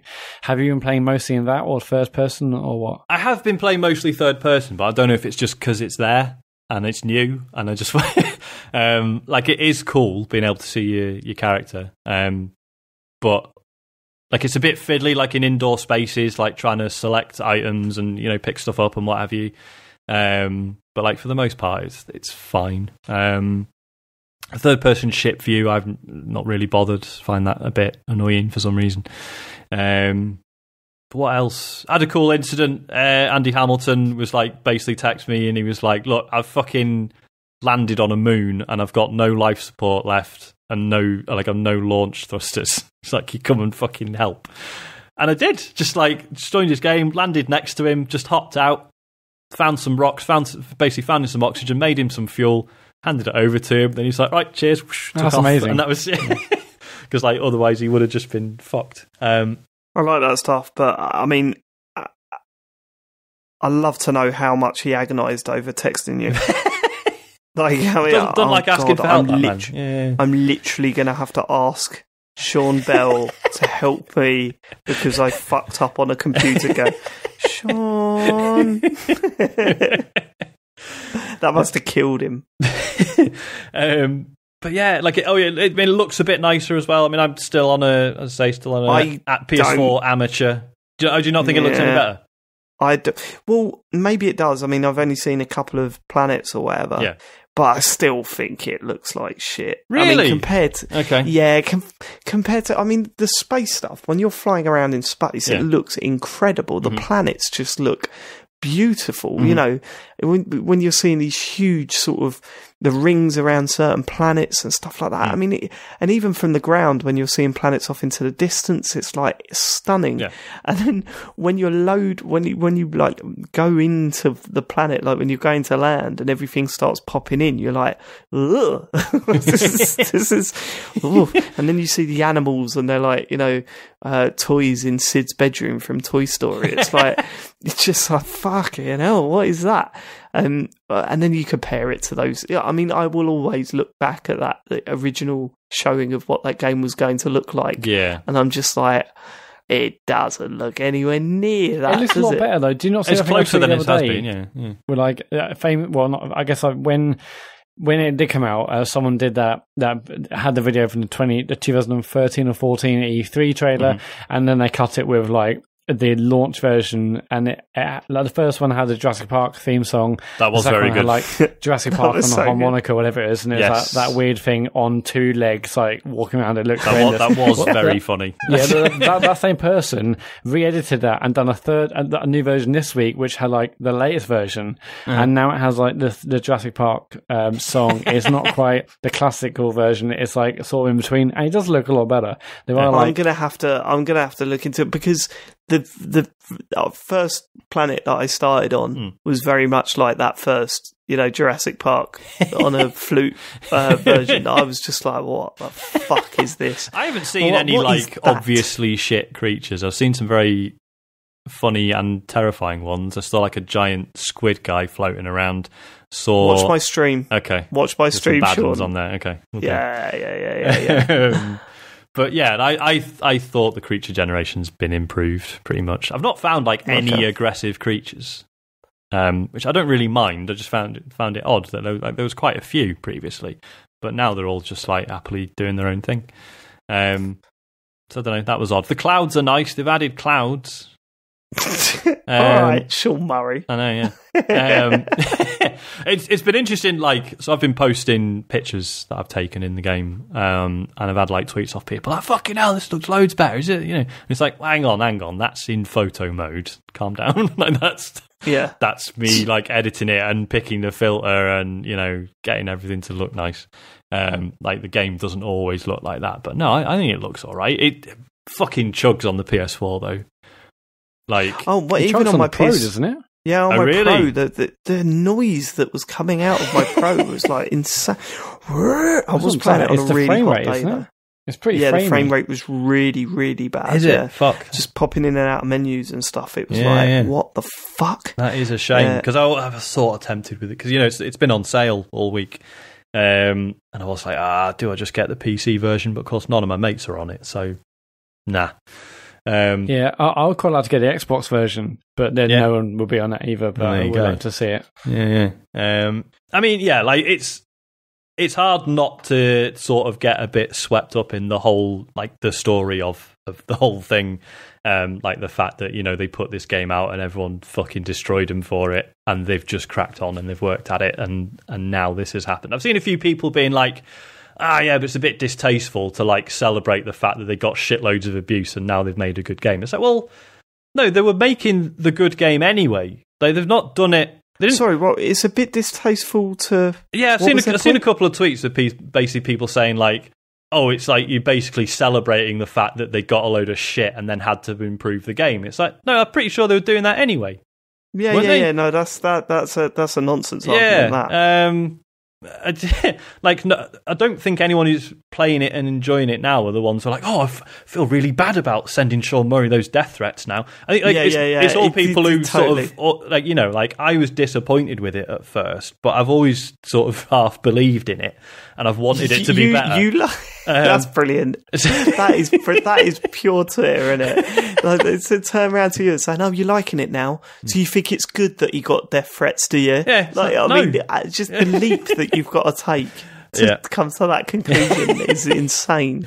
So like, it's like, no, I'm just pleased for them that, like, they've finally made the game they wanted, and apparently are continuing to do so. Like, they could have just taken the money and fucking run if they wanted. I can't imagine the reception their next game would have got, but they didn't have to do this, and they didn't have to, give it all away for free. Wait, if they did take the money and run, do you think they would have just done? What is it? Joe Danger 3. Bring it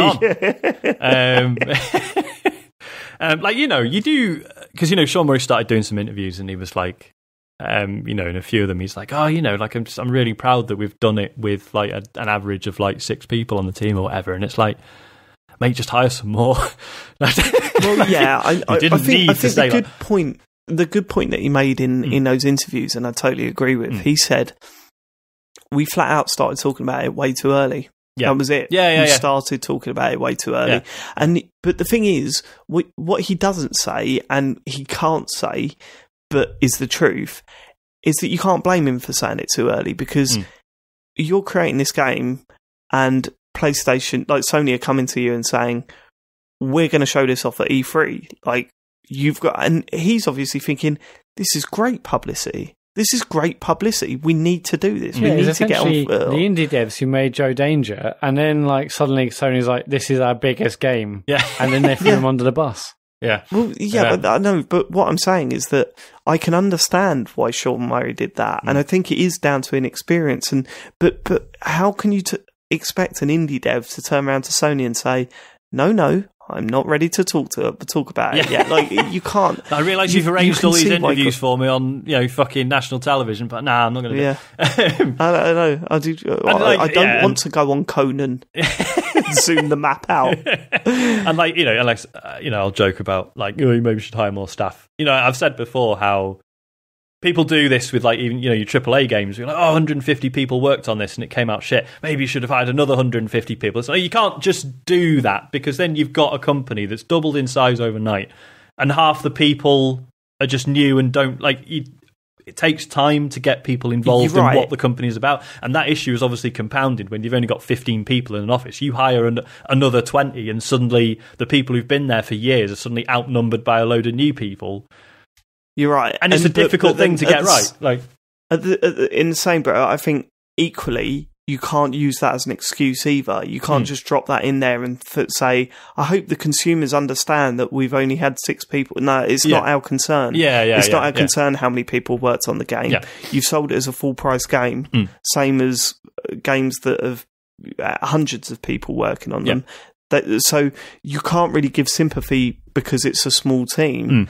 I think the only reason why that would work is if you should be impressed that it's that few people. But the problem is, if the game comes out and is failing to hit the beats that we were expecting, which this game certainly did, the amount of people that worked on it is complete irrelevance. Yeah.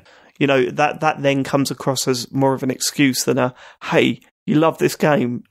It was only made by like 6 people. That would have been amazing impressive. in launch week. Well, I've been psyched as fuck about this game 2 years. It's finally here. Oh, wait, is that it? Well, I'm gutted, and maybe I spent 100 quid on the digital version, but it doesn't matter because there's only 6 people that developed it. So fine. It doesn't. I'm going to step away. That. I'm cool with this. Goodbye, everyone. What I will say though is that you know, it is impressive that they've stuck with it, and although so far I've not really seen anything to convince me to go back to it again, other than tonight just saying, hey, you should try creative mode, because that does sound up my street and it sounds like what I want, so maybe I'll do that. You know, it is good that they have stuck with it, and they're starting to put together a game that I think that they originally wanted to. Yeah, like actually, it feels different actually to what they originally wanted, because now I think they've announced in the last week actually they're going to be doing like weekly quests and stuff. Yeah, which is interesting. So this is probably different to what even they imagined it would be. You know, it's interesting, yeah, because it feels like it's now at a point where it is what they said it was going to be. Do I think everyone's going to like it? No. Do I think it's what everyone thought they were getting? Maybe not. Like, you know, I'm still like, I'm not feeling any sort of urge to be like, oh, I could be a trader or a pirate hunter, or, you know, I don't really feel like that's there. And I think that's what a lot of people wanted. And I think, you know, as I say, the people who were sending death threats or whatever, I don't think there's any pleasing those people. I don't think those. They almost definitely didn't play it in the first place. Exactly. Yeah, I don't think they're like, oh, good, that my death threats worked, and now I've got the game I wanted. I think those people are far too stubborn and stupid to even consider going back. And fuck them, obviously. Yeah, exactly. I did laugh. You know, I think it was in the Eurogamer interview where Sean Murray was like, you know, someone literally sent me a death threat because I said there was going to be butterflies in the game, and there's no butterflies in it. And I was playing it, and I saw some butterflies, and I thought, like, this is definitely too tasteless to put on Twitter. But I was like, I nearly screenshotted it, and was like, oh, I'm really sorry about the death threat, guys. But yeah, I really like it now. I'm so pleased that they've got it to this point, and I'm excited to see where it continues to go. I'll be interested to see if they start charging for stuff now, if they do any like major sort of overhauls going forwards. It's still a bit buggy, as I say. People are still talking about crashes. There's some weird audio glitches. Doesn't run great on the PS4 sometimes, but it's just a nice thing to do, to just go exploring. And like I say, I still enjoy that, having to get materials, and enjoy it landing on a planet and being like, how am I going to deal with this? Like what are the materials available? What sort of environment is it? And having to consider that stuff.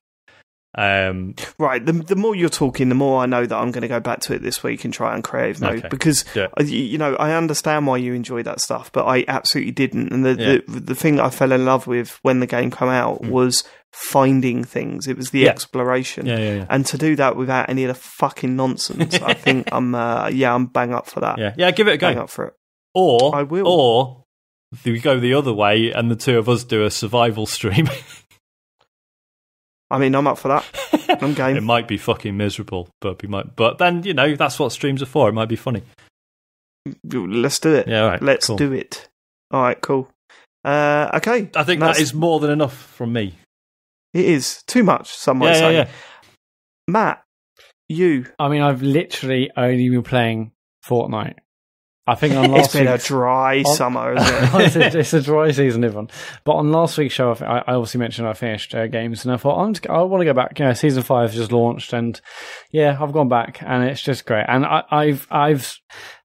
know I've mentioned this many times before, but I think it bears repeating. I'm still impressed and amazed, and love the fact that I can play this on 3 different devices, and all like the things I'm working towards, challenges I'm completing, things I unlock, it's on the same account. Like basically in the morning, I maybe play a game, on the phone just while I'm like maybe just when I wake up, who knows, and I get to a train station, I'll maybe play a game on my phone when I'm waiting for the train, because it obviously I've got 4G and whatnot. I might when I get on a train, I might play on Switch if I can tether to my phone, so I've got 4G. I get to work, I play on my Switch with a Wi-Fi.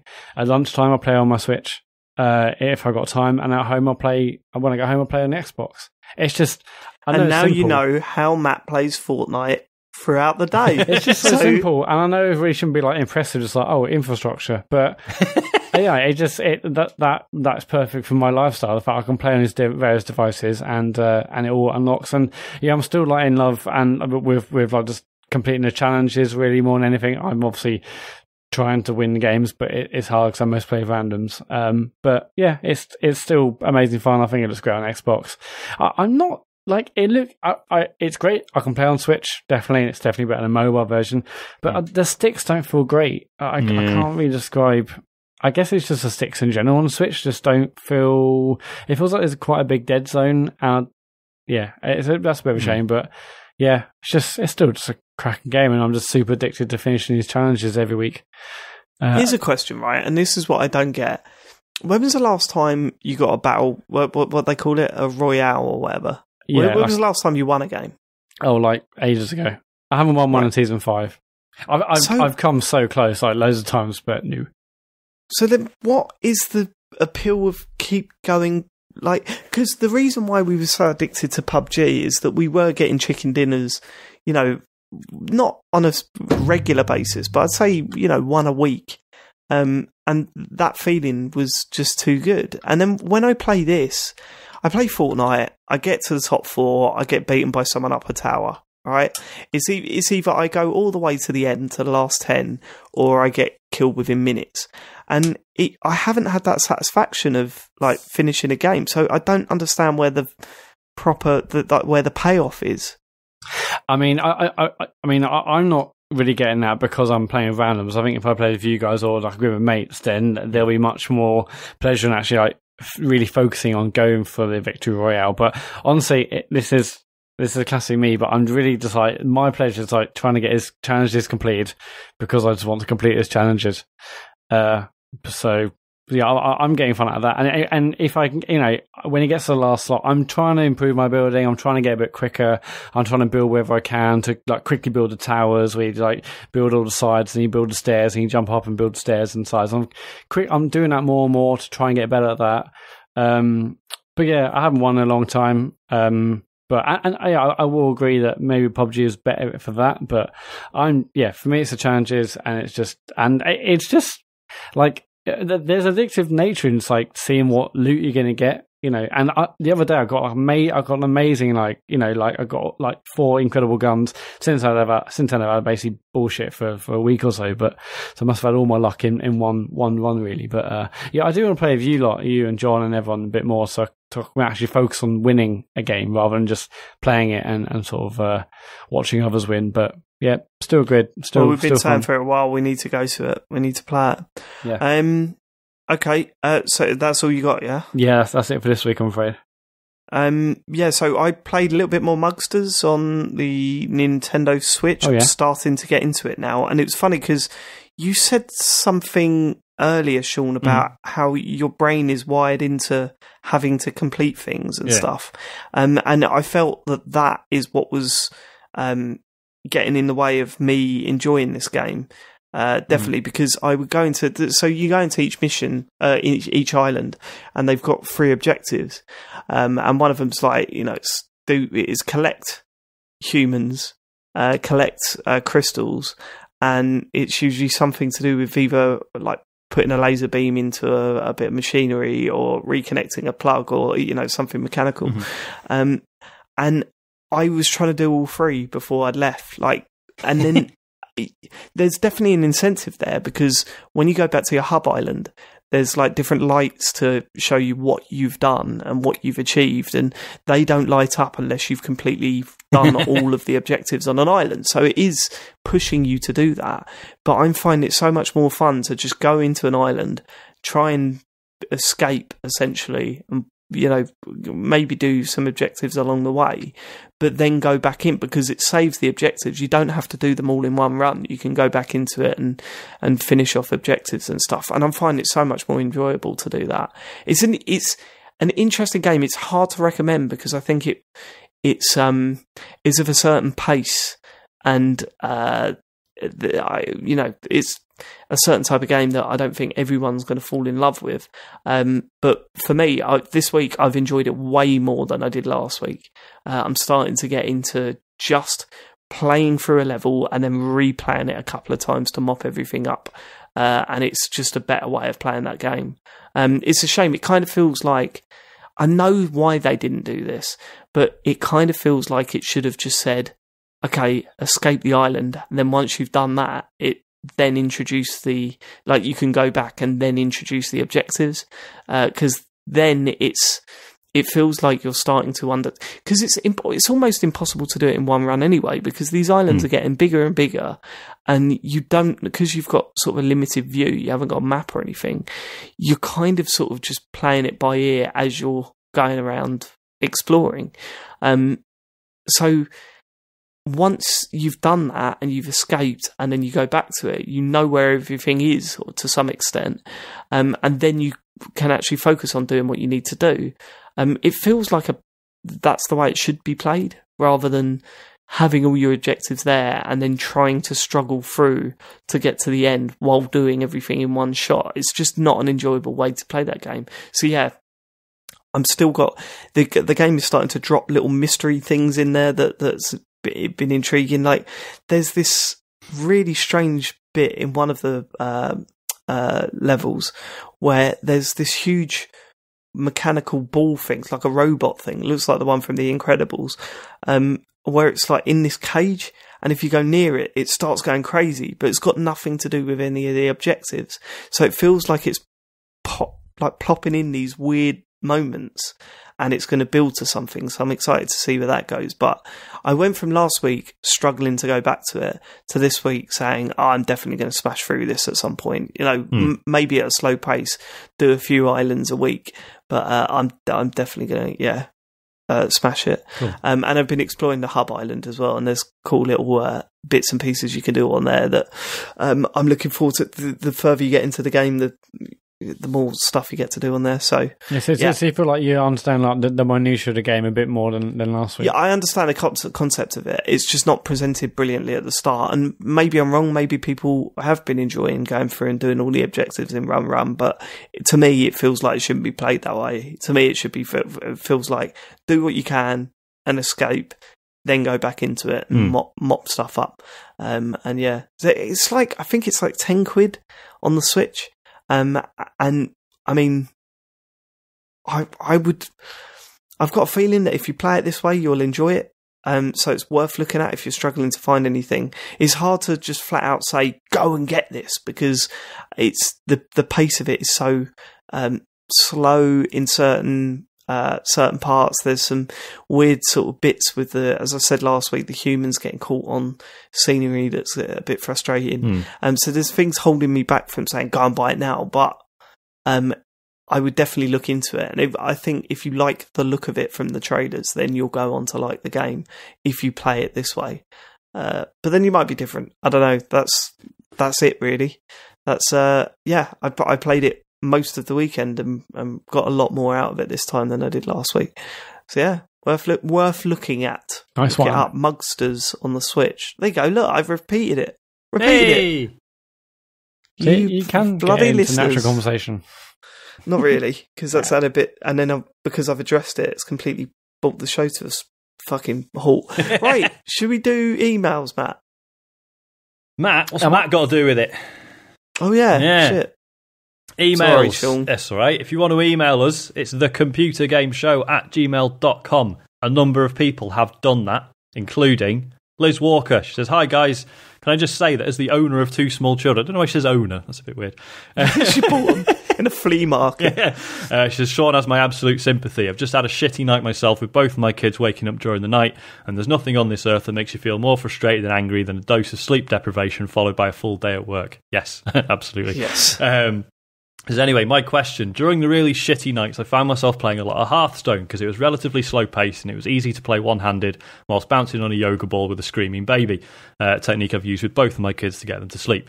I never play Hearthstone outside of those moments because it just reminds me of those horrible nights. Do you have a game that you won't touch anymore because it brings up bad memories for you?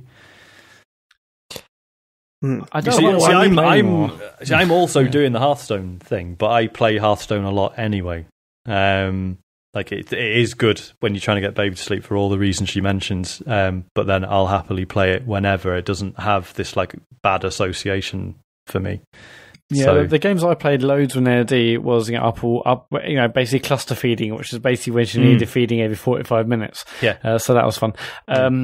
I played the Room 1 and 2 loads on mobile, and I haven't played them since. But at the time, I was absolutely shattered, obviously, and in absolute bits. And I slept for a long time, and then it's just obviously perpetual stress and whatnot. But then I could have slept. But I thought I'll just play a bit more of the Room. Like that was sort of calming me down, taking me down to a level. We talk about Dadhead. When we talk about Dadhead.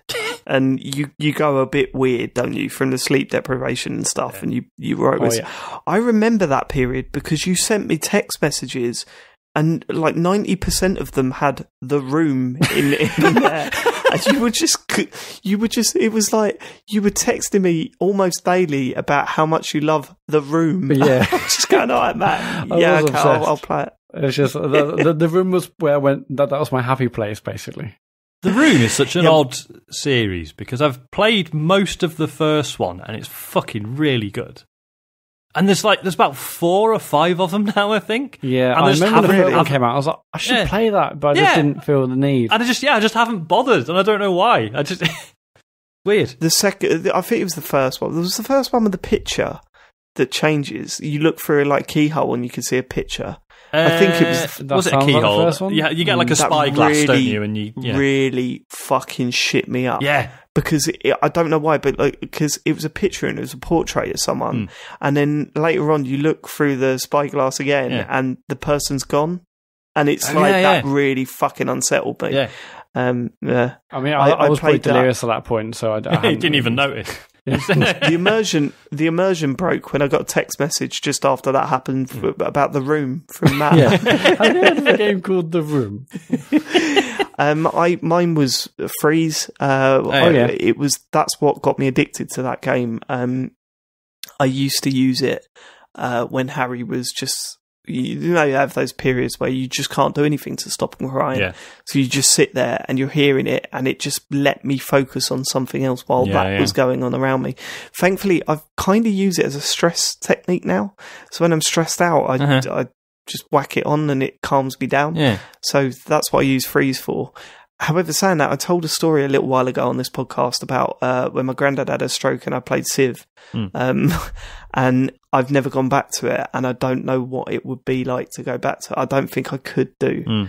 I never played it after that night, and I don't think I could go back to that now. Yeah. And not funny or entertaining, but it's answering the question, isn't it? Yeah. Right, SMW says, hi all, just wondering if any of you have a favourite game trailer. I remember when I was a teenager seeing the original Halo trailer, then for the Mac, and being blown away, watching it over and over. In recent memory, however, I think the Forza Horizon 3 E3 trailer is one of my faves.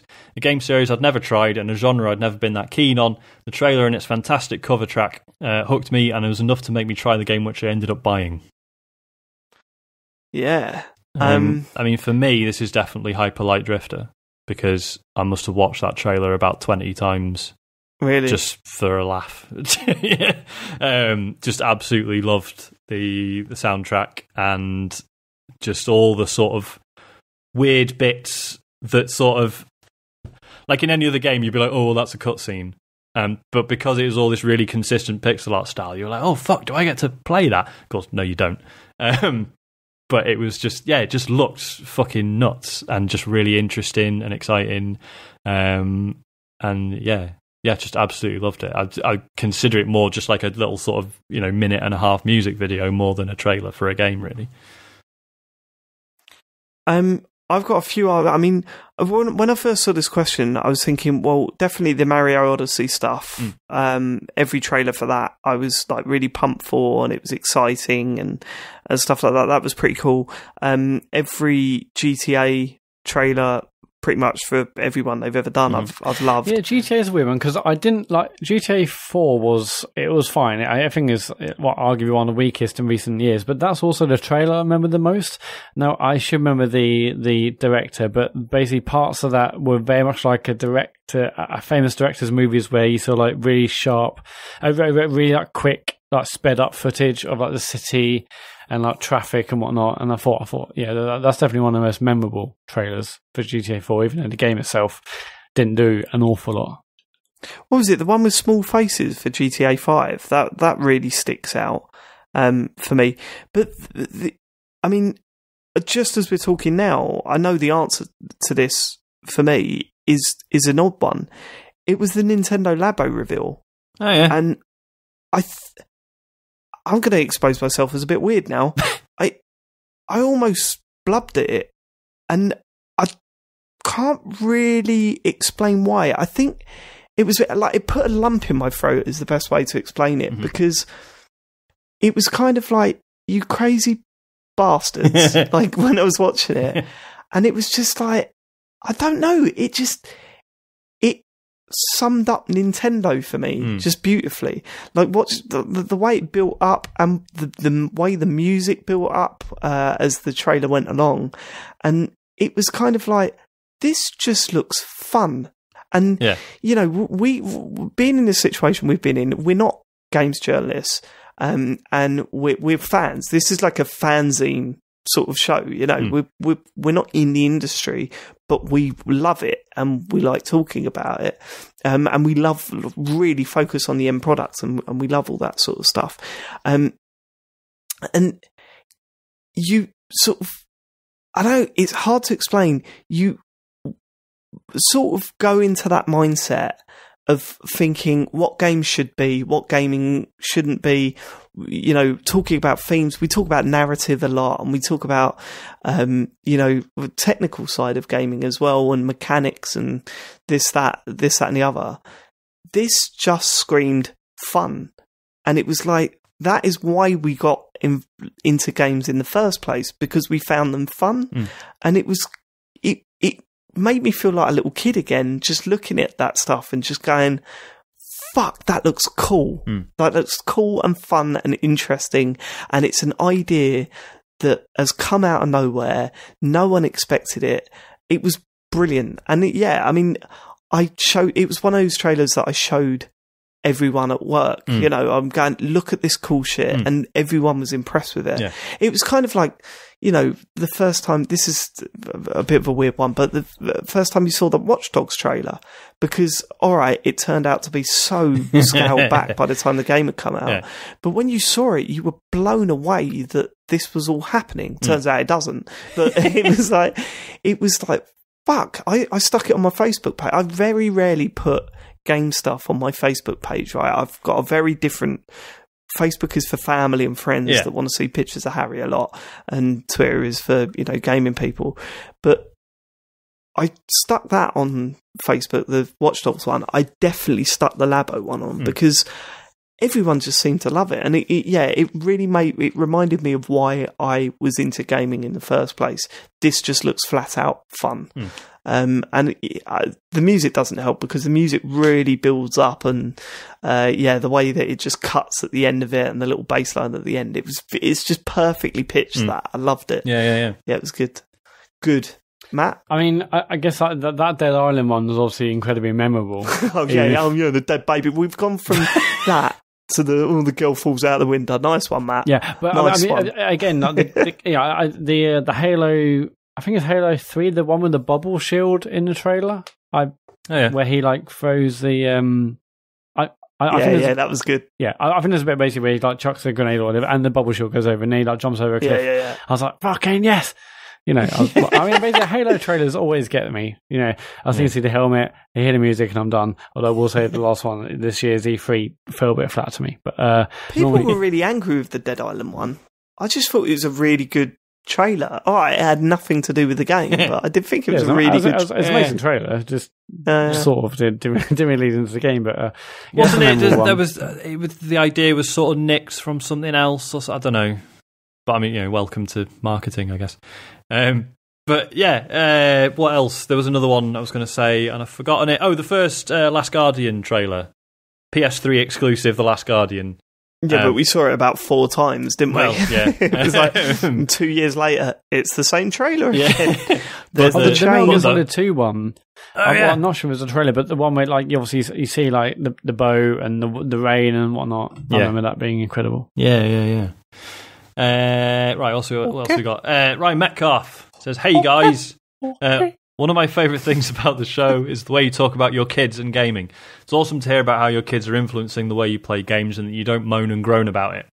You guys treat gaming with your kids as a bonding process and you're proud of their progress. When they achieve something awesome, you mention it on the pod, and I love that. I have 2 boys, 4 and 1. I assume that's ages, not names. My eldest loves to watch me play games.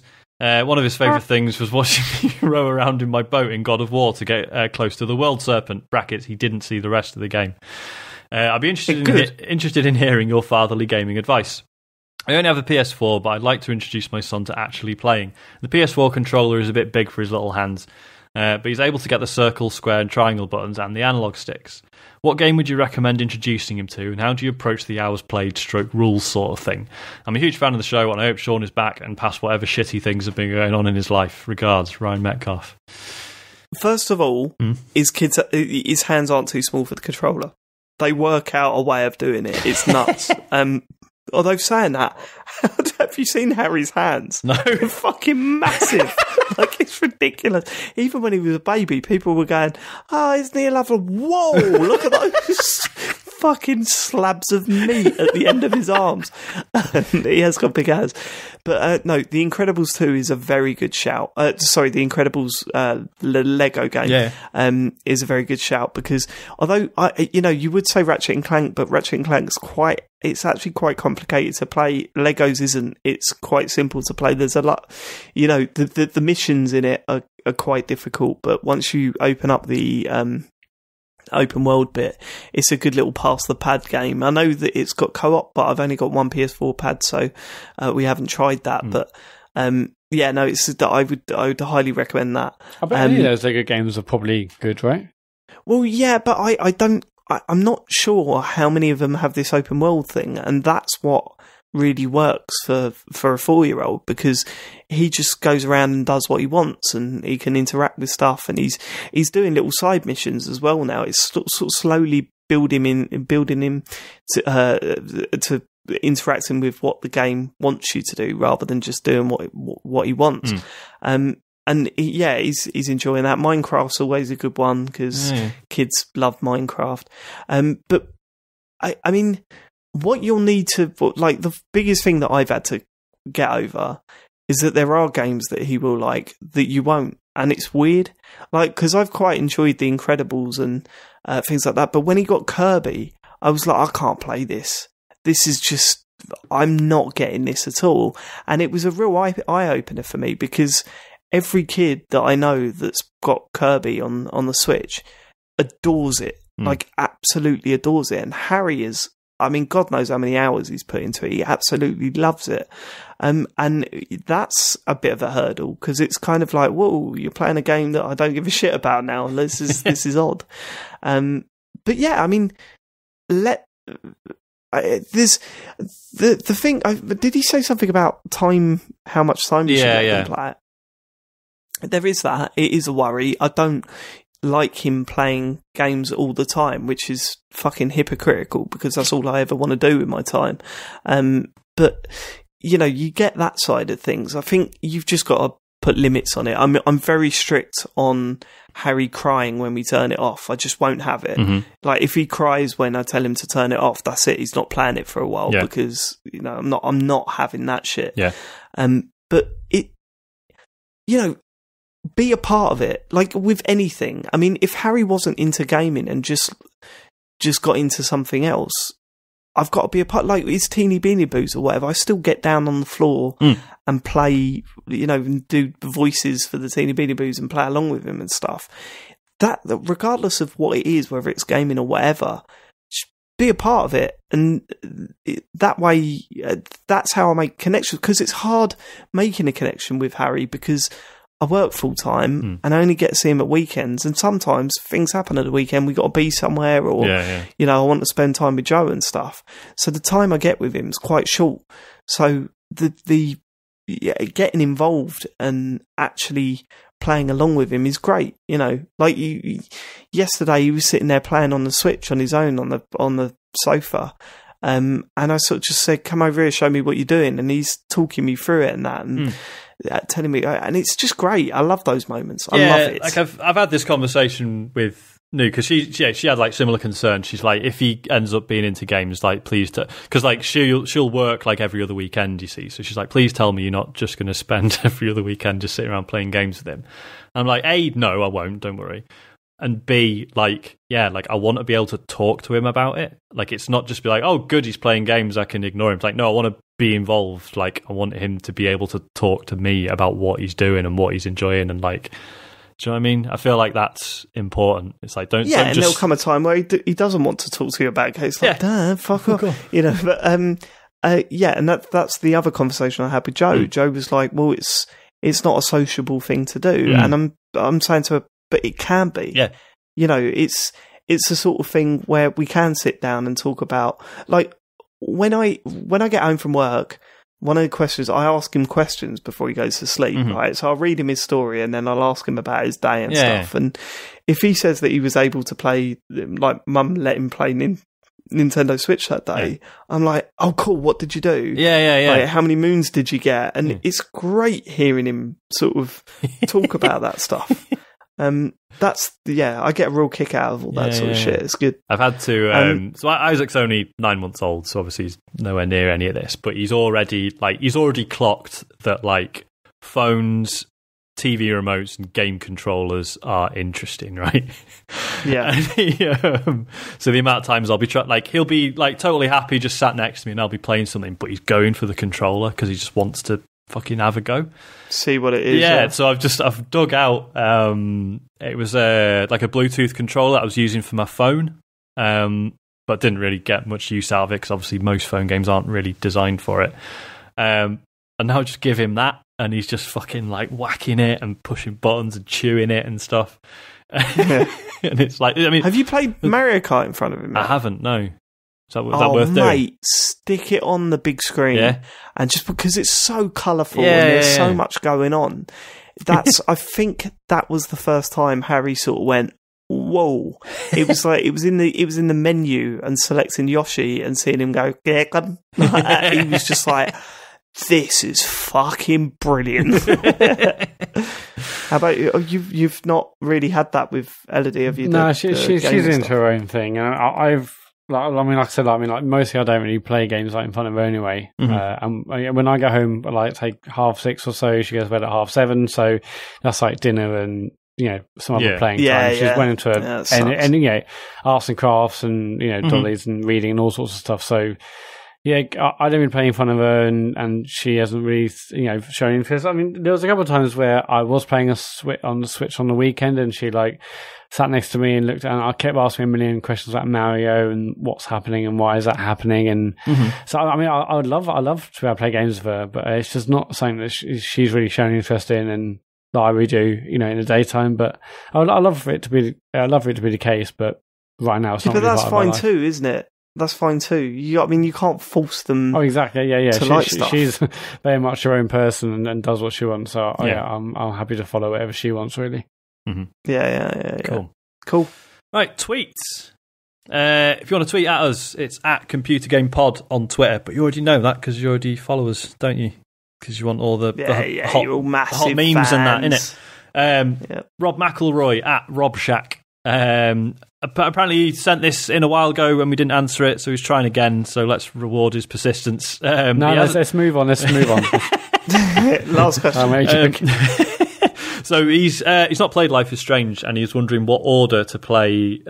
Basically, should he play Life is Strange, the original, first, or should he play Before the Storm?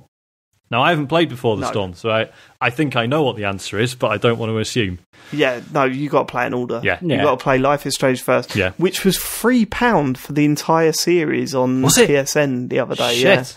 Yeah, I mean, yeah, you got to play it because there's so much of Before the Storm that you won't understand. Mm-hmm. It really is one of those games. And you'll get much more out of it once you play the first series. Mm-hmm. Even if chronologically it may be before it. Yeah, definitely play it in your order. It's like Star Wars, isn't it? Yeah, there's a bit in the farewell episode, right, where if you didn't know the story, you'd be like, the fuck have they just done that for? That's out of nowhere. But because you know, like, the sad thing about the farewell episode is that you know how it pans out. Yeah. So you know what's coming, and it is absolutely heartbreaking to see it happen in front of you. But yeah, like, I mean, Jesus, yeah, play it from the start, and don't expect the first episode to be good. Just get through that. It's essential that you play it, like that first episode, but get through that, then play the rest of the game, and it's good. It's good shit. Don't know if we mentioned it before. Luke Summerhays at Buscalelli says, I've recently made a pretty stressful and lonely move to a new city / job, and have been listening to old Midnight Resistance and TCGS episodes to lift my spirits. When has a game helped you through a rough patch? Also, what one episode of a show you've been involved in do you think is funniest? Right, okay, so I mean, we've kind of answered that. I was going to say the first in the previous one, question, the first part, The second part, easily the funniest episode I've ever been involved with was the Me, You and Him catch-up episode, where, so Me, You and Him was me, Matt, and Capone Adam, and it was just us talking about various subjects. There was only like 6 episodes, because, I don't know, it just didn't really have the structure of the, because when it was basically, we were thinking, how can we do Celebrity Big Bother when Big Brother isn't on, and that was what come out. Because Celebrity Big Brother, for those of you who haven't heard, was a previous podcast where it was about, as many about Big Brother, but we actually honestly rarely talked about Big Brother, and it's mostly trying to understand Adam Capone's head. Like 2 or 3 easily the most successful podcast I've ever been on as well. The download numbers for that show was fucking insane. So the catch-up episode was, we hadn't spoken for like 3 or 4 years, and we recorded an episode where we were just catching up, and it turned out that Capone Adam was on Tinder, was it? Or what was something of fish, plenty of fish or something? Yeah.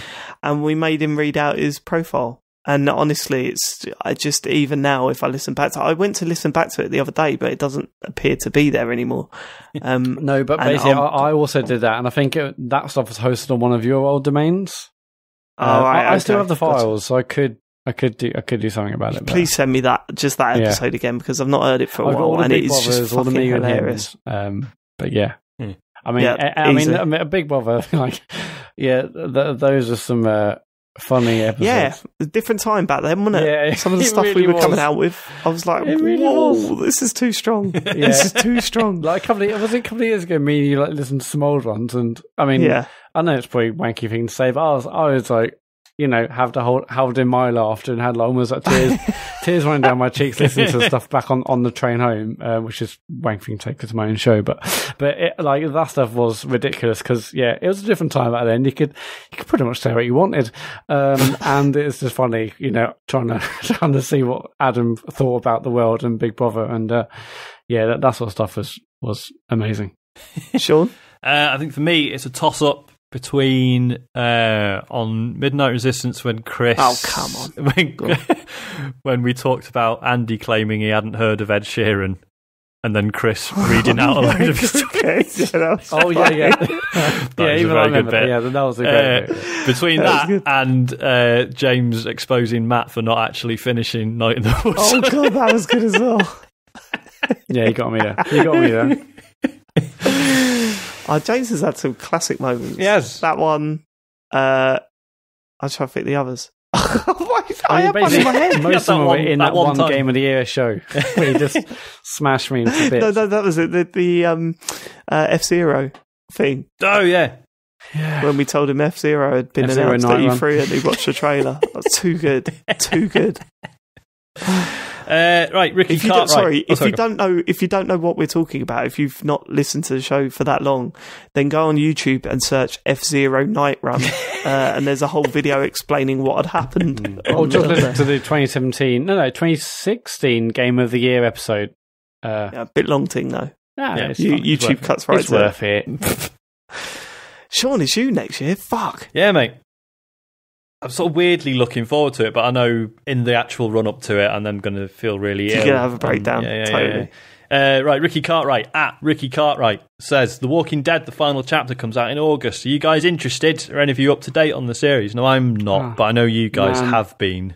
I was, and then so I kept up. I mean, I know you dropped off, Dave, but James and I carried on, and I think I actually started season 3. But then I just stopped, and that's where I dropped off. Season 3 is where I dropped off. Yeah, I think I did the first 2 episodes, and I was actually really enjoying them. But I'm just amazed they are actually finally ending it. I thought this was just going to carry on forever. Are they ending it? I know. I mean, Rick's going. I assume that's what the final chapter means. But then there's all the fucking spin-offs and that, isn't there? So yeah. I'm not really fussed about it anymore. Well, didn't they do one? Didn't they do a spin-off where it was before the outbreak? So what's the fucking point? Oh. You know the show with the zombies in it? No zombies in this one. No zombies in this bit. Weird. Right, Tom Durbin at Calico Spac says, I used to listen to a ton of podcasts, but now being busy and whatnot, it's just you guys. If I absolutely must listen to one of your rivals, which would you recommend? Oh, God. I mean, it depends what you want. It depends what you want out of things. I mean, Kane and Rinse, we joke, but it's worth listening to if they're talking about a game that you like. What was the? Let me run down my list. If it was about anything, I would probably say Criminal, because that is it's just constantly brilliant. Mm-hmm. I mean, the only other gaming ones I really listen to is like the Beastcast, not One Up, Player One podcast. Listen to those guys because they're cool guys. Criminal, Football Ramble. Ear Hustle, that went downhill a bit. Yeah, definitely. I mean, in terms of gaming ones, I listen to Easy Allies. I listen to Kind of Funny. I mean, I know not everyone's into like the Greg Miller and all that sort of incredibly American style of podcast over there. But I like what they do every time. They put out a lot of good stuff. Of course, also Bombcast and Beastcast, although I don't listen to them every single week now. I've started listening to Game Informer, and the guys are pretty good over there, but still sort of getting used to them. Adam Buxton. Yeah, that's good. He hasn't put anything out for a bit, though, has he? No, he hasn't. Very upsetting. I missed the Russell Brand show. Why? Oh, man. Yeah, so do I. That was so... he said they'll be off for like 2 weeks, and that was like months ago. I've been really enjoying Laser Time. I mean, Laser Time is like a network with a bunch of different shows, but the main show is just really interesting. It's like every week. It's just sort of different pop culture stuff. Like they did an episode. It's like sometimes it's like timely stuff. Sometimes it's like the Oscars are this week. Let's talk about the Oscars, or whatever. But then sometimes it's like let's talk about people dying in Disneyland, and you learn things like apparently if the Disneyland staff think you're about to die, they will fucking airlift you out just so that they don't have to admit that someone died in Disneyland. Yeah, stuff like that. It's just really interesting. They also have a show. Stick you in a Mickey Mouse costume. Just drag you out. Yeah, just chuck you out. They also have a show called 30-20-10 where every week they look at like games and films and music and stuff that came out that week 30, 20 and 10 years ago. And I remember like the first episode I listened to, I knew I was going to enjoy it because they were talking about the Wonder Years, which at the time was 30 years old, and how that's a show that's about a guy reminiscing about how good the past was. But he's the time that he's reminiscing was only like 20 years ago, but the show's 30 years old, and it's like they were talking about a show, reminiscing about a show that's about reminiscing, and we're reminiscing over a longer time period than the guy in the show is. And it's I don't even know where I am right now. I didn't understand a fucking word of that. Yeah, so I enjoy that. listen to it. Also, I hope Ian Lee does this as a proper series. He put one episode out on his Down the Rabbit Hole feed that might interest you, but I hope he does more of these. It's called Totally Devoted, and it's where he goes around interviewing people who like something that's made by someone who's been disgraced. So the episode that he put out is he goes around interviewing Gary Glitter. Jesus. And it's really interesting to hear them trying to justify still liking his music. Like, a few of them say, I know he's a scumbag and I completely hate him, and I'm absolutely gutted that this music that I love so much has been tainted. But I mean, I'll be honest, I come home and stick the music on and appreciate the music for what it is, and I can separate this horrific person from the music that I love. And some people are just like, he didn't do it. And it's like just flat out, this is all set up as a conspiracy. And you're just like, whoa, fucking hell, what is the matter with you? Well, is that? Oh yeah, Matt did his, right, Tendo Pete at Pete Beckett one, last one. He says, as I'm currently relaxing on a sunbed in Greece, it made me wonder, what is your favourite place you've ever been on holiday, UK or overseas? ? Good question. Yeah. I've got an easy let's one. start with Matt. I mean, for me, Skegness, was it with me? That was up there. Definitely. My answer's definitely without a shout. I went to New York for my honeymoon, and it was the best place ever. Yeah, I love it. Yeah, fair dues. Yeah, totally. That's probably my answer as well. That's the only place that I've been. And then as we landed back in London, I said to Joe, we need to go back there as soon as we can. That's also the only place ever that I thought I would absolutely move here in a heartbeat. I mean, I've been to loads of places in Europe, and it's fine, but Europe has often, to me, sort of felt like 5 years in the past. Like, often you see maybe old cars on the roads. You often see like posters for like bands which haven't really done much in the UK for ages, but they're still doing things in Europe. Duran. Yeah, or I've artists which I'm not going to mention now, but I've definitely seen that. I went to Poland. It's like, what year is this? Like, they're still going in anyway.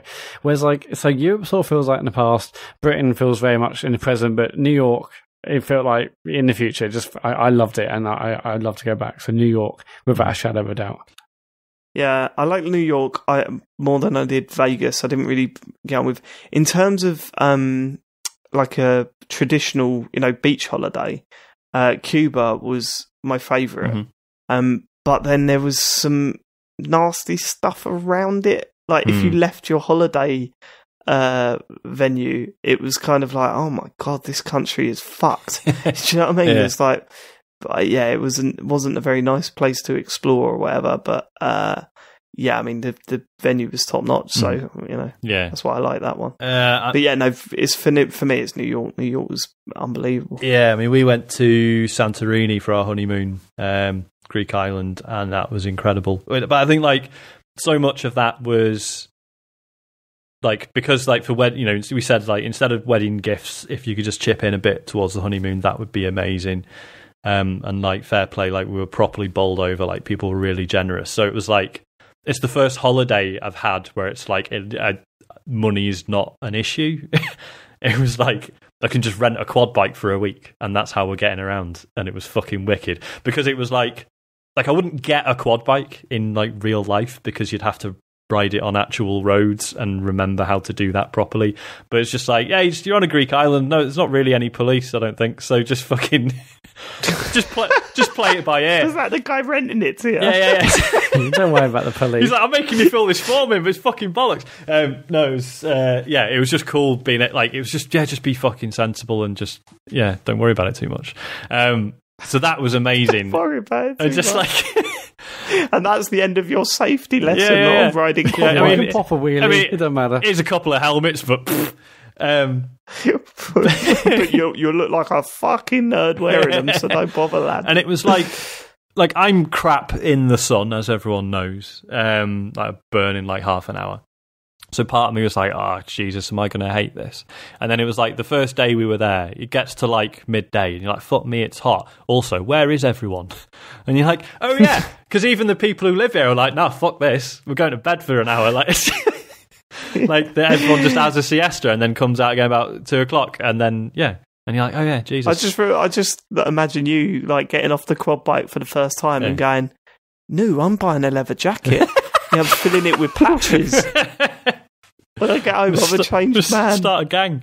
I'm gonna start like punching jukeboxes when I go into bars. I mean, you know, the gangs' names. You know, these biker gangs' names are like, you know, Hell's Angels or Burning Riders and all this. Like Sean's like Sean Bell's gang.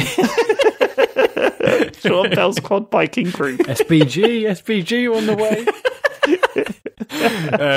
Also Venice, but like, fuck me, it's expensive. Also, but like people say weird shit about Venice. Yeah, because like Joe always wants to go, but like, it stinks. Oh, the canals stink. It does if you go in the height of summer. Like we went in like November, and it's still like t-shirt weather. So do that. Yeah, well worth it. Just like yeah, it's really expensive, but you'd be surprised how many days entertainment you can get out of just walking around and going, there's just water instead of roads. What? The game's broken. Some fucking bug. Go to Vegas and you can visit Venice, Paris, New York. You did it all in one little dirty town. Filthy town raised on addiction. It's true. Yeah. It's all true. Yeah. Is that it? That is it. We're done. That is it. Good. Matt, have you got anything to say for yourself? You know, we're 114 episodes into this podcast. It's like, what, is it 3 years old? I mean, I've been doing a social bit for that long, and I don't need to because there's literally links in the show notes to everything we do. So I'm not going to bother doing that. I will say we're doing a live show at EGX, so please go to EGX on there and get a ticket for Saturday. For that now. I am so it's not far away. It's 22nd of September, so my God, we better start planning. But yeah, we're playing 5 till 7 there, so just a day ticket is all you need to come and see us. And if you haven't already, leave us a review on Apple Podcasts and iTunes. That's amazing. All our links to our social media and everything else we do is in the show notes for this very podcast on your podcast player. There's also a list of the games we discussed, because that's what we do. That's what we do now. Okay. Of course, we have done a month's worth of podcasting now, and I understand that some of you have bought t-shirts, and that's lovely, and we would not ask you to give us any more money for the time being. However, if you would like to contribute to the show, we take our hat off and put it in front of us and say, go to, paypal.me/the computer game show. That's the one. And you can give us a little tip there, whether it's £1 or £1,000, whatever you'd like to contribute to the show. Only one of those two amounts. Can't, one of those two amounts. Nothing in between. Yeah. So if you want to donate £2,000, just do it in 2 separate donations. Yeah, okay, exactly. That's what I would suggest. Exactly. Yeah. Maybe I've always had that fantasy that one day I'm going to wake up, there'll be a knock on the door, and there'll be a solicitor. And say, are you David Turner from the Computer Game Show? Yeah. A millionaire's died, and he had no one that he liked, but he fucking loved your podcast. Share it out amongst the others. So if you're a dying millionaire, just get in contact. Just give it to us now. We should have, with the Kickstarter, we should have done the, look, 500 quid, you can have dinner with us thing. No, 500 quid, you can have dinner with Farley, because that would be entertaining. Yeah, I mean, it's great, because... and he will break dance on the table. Because, I don't know if I'd... I think I would find it weird having dinner with listeners anyway, but especially with a listener who was willing to pay £500 for the privilege. Yeah. I thought... And, I'd be going to that dinner going, I mean, they've spent a lot of money. Like, what... Yeah, what do they want? I'm not that... What do they want out of this? Just an actual, podcast going on around in McDonald's. Yeah, so it's paypal.me/the computer game show. If you'd like to give us a little tip, it would be great, greatly received. I don't know, my brain's dead. It's fully late. Received. There you go. That's the one. I will see you next week with a full cast. Definitely. Why even jinx it? One of us is going to die now. You do realise that? It's probably going to be me, isn't it? Well, if you're a millionaire, Dave, give us some money now. Goodbye. Night. Goodbye.